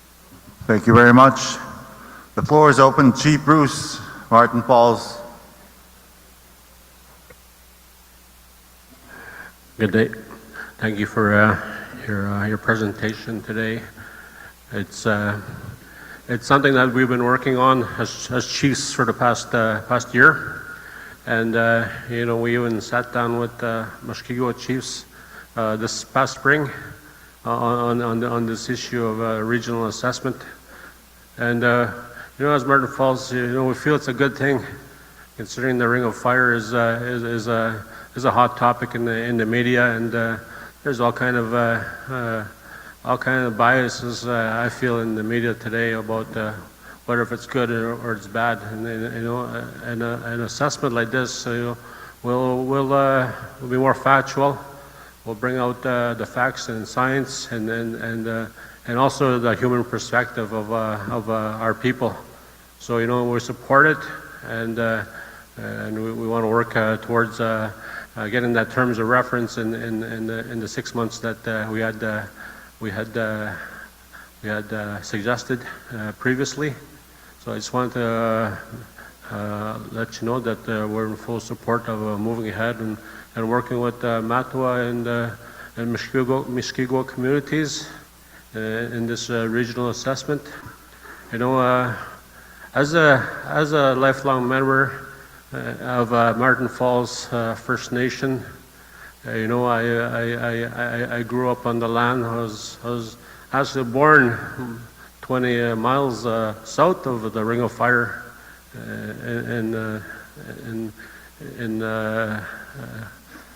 I'll just say many years ago. So anyway, you know, it's something that lies dear to our heart, you know, our lands and our resources. So we're trying to move ahead and grow our community, and it's coming slowly, but you know, we need to work together with the federal government and the provincial government and see how this can be best done. So I'll leave it at that and say miigwech. Thank you very much, Chief Bruce. Thanks very much, Chief Bruce Miigwech. Appreciate the comments. Chief Allen, Constance Lake. Okay, again, too, I'd like to thank you for your presentation, but there's still some unanswered questions that from this presentation that I don't understand is why the provincial government is not at this table. You know, they're the ones that issue permits that do impact our communities at this time. And we had a meeting with the minister yesterday, and he was saying some of the duties fall on the federal government, and then it's like a back and forth. So how do we fix an assessment where both governments are not at this table? And then how long is this funding opportunity going to last? Is it only a 6 month or is it only a year? Because and then in one of the comments that you made too, there was a stalled process, and how do we mitigate the stalled process so we get to the finish line together as co-partners? Miigwech. Great. Thanks very much, Chief. With regard to Ontario, we would love to have Ontario at the table with us on this right now, and we meet with them regularly and we encourage their participation. And the analogy I would use is that there is a seat here for them, and we're encouraging them to come and have a seat and sit down with us to talk about how we can do all this together. I would encourage you to encourage them to come and sit with us, and together we're going to co-develop this and work it and move it forward. I think in the meantime, what they have said to us is, you know, they'll take a look at the terms of reference and see what it looks like. And so we're wanting to try to do everything we can to come to a consensus with ourselves and with First Nations. And then let's try to get them collectively kind of at the table and sit down with us as well and move it in a good way. There's things that are in provincial, and I would say this, if the province is at the table, it will be a better regional assessment, because to your point, a lot of the responsibilities would fall within provincial jurisdiction on future projects. But it shouldn't slow us down from finding ways to work together while we wait for them to come and sit and join us at the table. On funding, this is a major priority for the government, for the agency, and so we have the funding that we need to sit down and get the terms of reference done, get forward into the hard work is not actually the terms of reference, right? It's going to be doing the studies, getting the work plans, and we're happy to sit down. Rochelle is happy to meet with your folks as well to make sure with all the communities that you've got what you need to participate in this process. So happy to kind of roll up our sleeves and get to work on that one. So I hope that kind of answered your questions, Chief. I guess that will have to do maybe something like maybe a Matawa and federal government letter forcing the provincial government to sit at this table, because to get things done, they have to be there. And you know, as you said, there's jurisdictions that we have, and then there's policies that the provincial have, so we have to fix that issue. Like if we don't see them at that table, then why have a table that's somebody in the middle is not going to be on the right same page as the First Nations? Yeah, it's a good point, and we're just trying to keep at it, so hopefully we can make some progress in the next while to get them to come and join us. We'll make it a good party and see if they'll show up. Thanks a lot. Thank you very much. Is there any other chiefs I would like to elaborate, or anyone?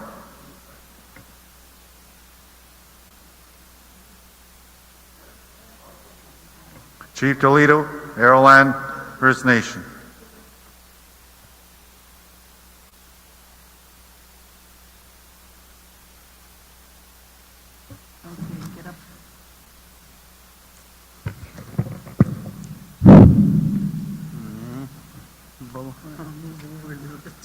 Okay, Airland First Nation, Chief Dorothy Toledo. Thank you for your presentation. You know, this is very frustrating, these assessments. You know, talk about impact assessments, regional assessments. You know, we've had your agency come to Airland there, I think it was about 2 weeks ago. And we did have our communities come out to that meeting, and they voiced themselves, how they felt, and how they wanted to be involved in these assessments. And we talk, and there's a regional assessment, which I think pretty well everybody Indigenous thinks that it should be co-led with Indigenous peoples, because who knows the land better than anybody else? We know the land.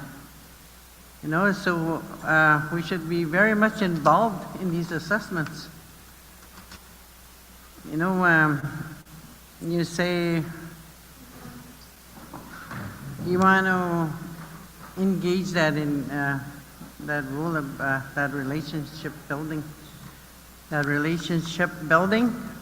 So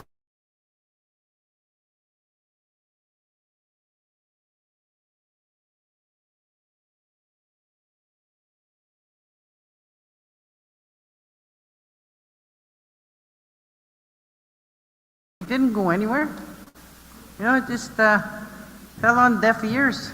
As if like we didn't even exist. Like they don't care what our thoughts were. You know, but listening, or we're going to have to take another approach, different approach to be heard and to be involved and get us on that that path with the agencies here. You know, I think it's time. You know, you talk about truth and reconciliations, all these other topics, you know. Guys, put your mouth where you're, you know, the work where it's supposed to be. You guys like talk about these initiatives and how you want to work together, but you know, let's put something on people and make it real and be truthful that you really want to work together with us, because, you know, these are our lands, you know. Only us know the impacts. You know, and every other, these other projects happening here, you know, the Paper Quay Supply and the Martin Falls Community Access Route, we support them, you know. Us, Ireland, you know, we support a community access Martin Falls, but, you know, if it's going to be more than community access road, we want to be involved. Ireland First Nations has to have a big say in that too. All right? Yeah, thank you.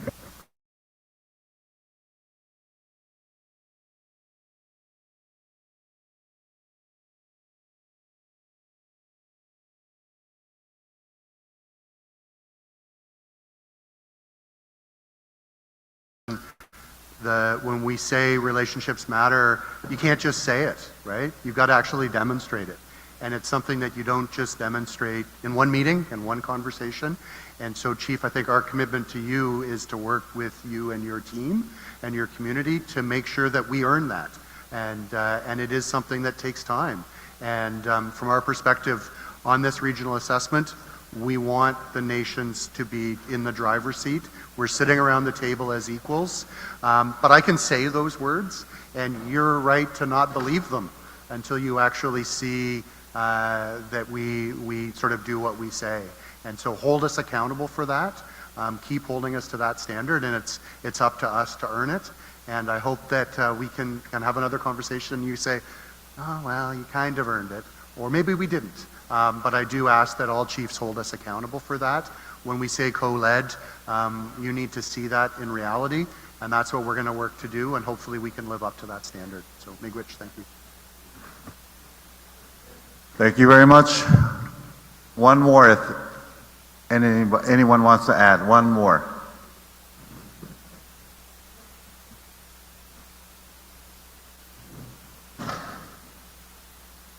I don't see anyone. Shit. I'm going to acknowledge a deputy chief here, Anna Betty. I'm going to let her say a few words before we get into closing prayers. Miigwech. Ache Miswe. My name is Anna Betty Achnibanashkam, and I'm very honored to serve as a Deputy Grand Chief for Anishinaabe Nation. And so I arrived here this afternoon, and I plan to be here for tomorrow as well. And so thank you, Long Lac 58, for agreeing to host this very important assembly. You know, as a Matawa citizen, I've been attending our Matawa AGMs for many years now. Not only in my role as a leader, but also as an activist and advocate in previous years. And it's wonderful to see that many of the individuals, you know, including leadership and community representatives are still present, and that they continue to serve the people, and I acknowledge that. You as chiefs and council members and youth and elder and women representatives, I thank you very much for that. And also I want to acknowledge the Matawa staff. You know, I see many familiar faces here. And that says a lot for an organization when you see individuals that continue to serve for you know, the Matawa citizens. So thank you, David Paul, and your staff for you know, your continued commitment and dedication to the people. And I know it's the end of the day, and there was a lot more I could have said, but you know, now one of the things I wanted to mention is we now have a new Minister of Indigenous Relations. And it's a person that I'm not too familiar with, but certainly I think, you know, we will need to develop that relationship with that new minister and also other ministers that have were assigned today. And the last thing that I wanted to say is that, you know, tomorrow morning when they have the community issues, you know, I will be here to listen and to learn from you, and I will take notes and ensure that you know, whatever we can do as Anishinaabe Nation, we will ensure that we address those and work with you. And I look forward to seeing you, leadership, at the Kiwewen Assembly, which is taking place August 16, 17, 15, 16, and 17 in Thunder Bay. And I look forward to seeing you there. So I will close my comments there, and I thank you very much for providing me this time to speak. Miigwech. Thank you very much, and thank you for your presentation, guys. You may be seated. And at this time, I'm going to ask our first elder to say a prayer, and we may all please stand.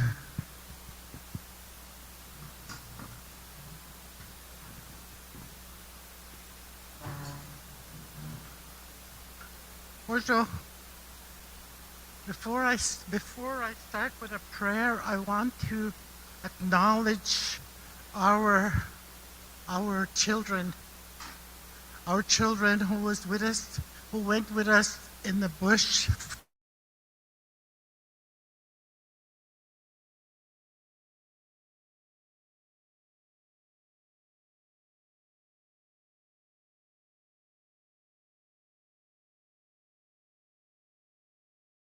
Because of this happening, we couldn't do it. So, but there is some women over there at our camp that are cleaning deer skin. They're taking the fur off and all the process. They're there. So next week is the boys from 13 to 19. And we're taking them out there, and they're going to show them how to take the fur off the deer and prepare it. So this has been going on for 17 years. We started. And I want to say that anybody come out there is welcome to come out there. We are about 30 kilometers at Vernal Lake. That's where we are. And we look for funding all over the place. We got some from 58 has been giving us funding all the way through since that time, but I want to recognize those young people. They don't have to do it, but they do come and they enjoy it. So let's clap for those young people that come out.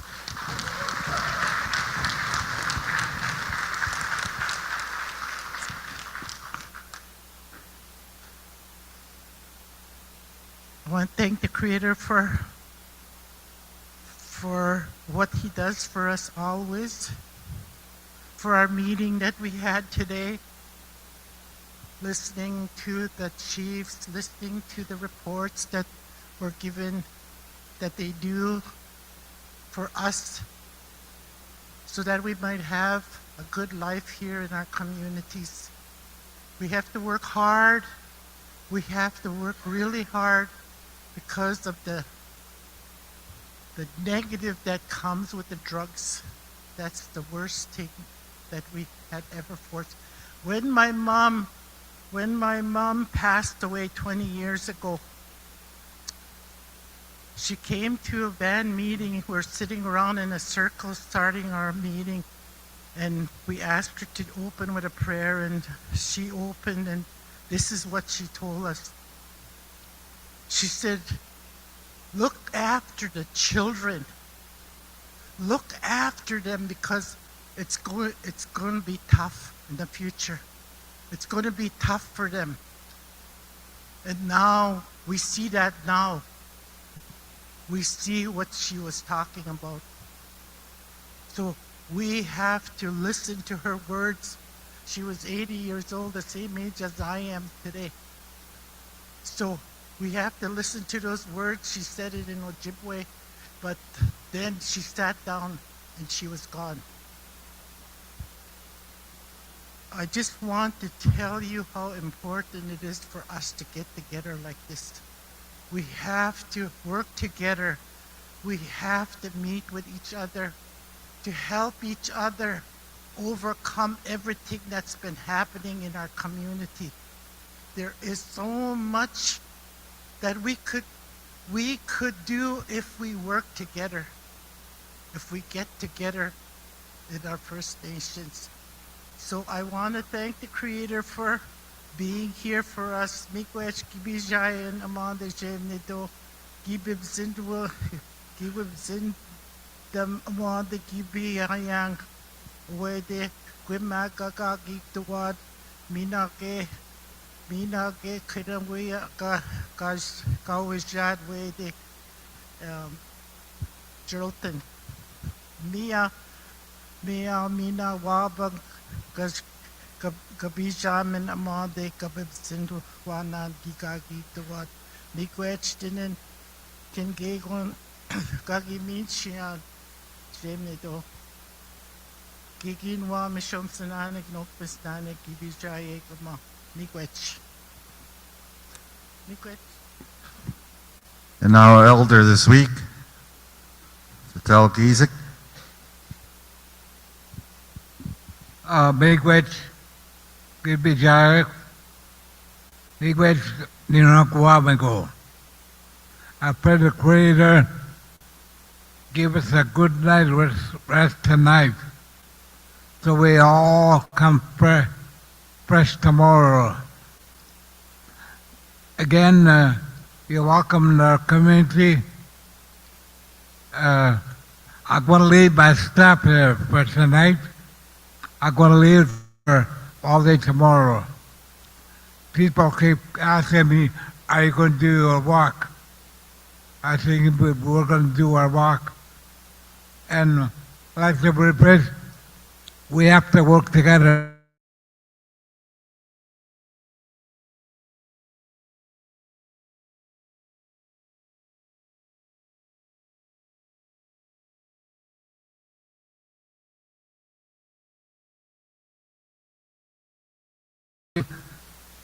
We got here.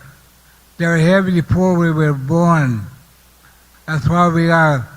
Our ancestors, they teach us how to work. Most of us we keep telling the young people, long time ago, when we were young, we had no electricity. We had no hydro. We had no water. We had an inside washroom. We have to work in order to get it. And I was talking to my friend here. I was in Cuba. You know, he told me about it, but his wife died about Cuba. I kept thinking what he said about us guys living in North, living over here. We had to work for it. And then last October, 2 years ago, I got the COVID. I didn't get no symptom. I was all right. But what he said, that's how we used to work. Go in the bush, plant our trees, we had immune to it. So I pray that we continue to work with each other, support each other. Miigwech, Bishop Sanan, Locust Land, Gavin Osby, Shabbat. We're all just like our up north, south, wherever you live. We're all a big, happy family. Miigwech, Pinok, Wabe, go wobbing.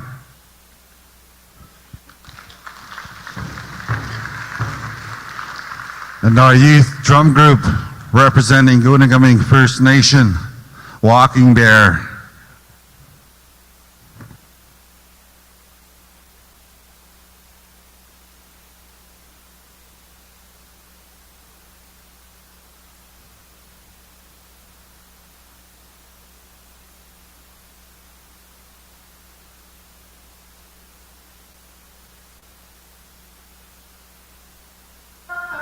Hey!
Thank you very much. That was beautiful. Supper is served here, so delegates, elders first, chiefs, the elders will go first. We will have servers there, so you just have to line up. We will be served there, and elders and chiefs first. Oh, and we're going to do draws here. Check. Can I get the cordless? Can I get the cordless? Can I get the cordless, wireless on? Excuse me, guys. Excuse me. The wireless.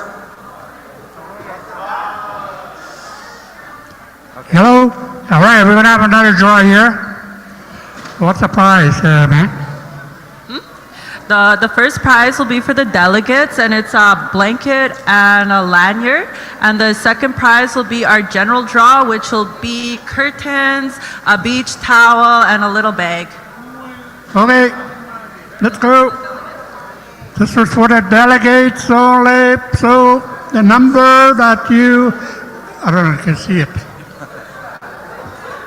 So the red tickets, have them ready. And the number is 935-5506. Okay, if you have it, come on up. Okay, we're gonna go for a second draw. This is for the blue tickets, for the community delegates and everyone. And I have here Marilyn K. from Airland. Marilyn. We have Marilyn here. Come on up. Okay, thank you, everyone. Thank you very much. Elders and delegates first, you may go.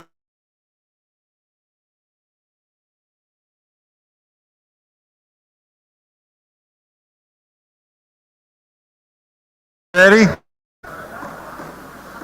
And we will reconvene here tomorrow morning at 8 o'clock for breakfast.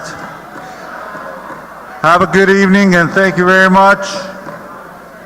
We have more people here today, so just line up.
Representing Gunagabing First Nation, youth group, Walking Bear, so just be mindful, be quiet.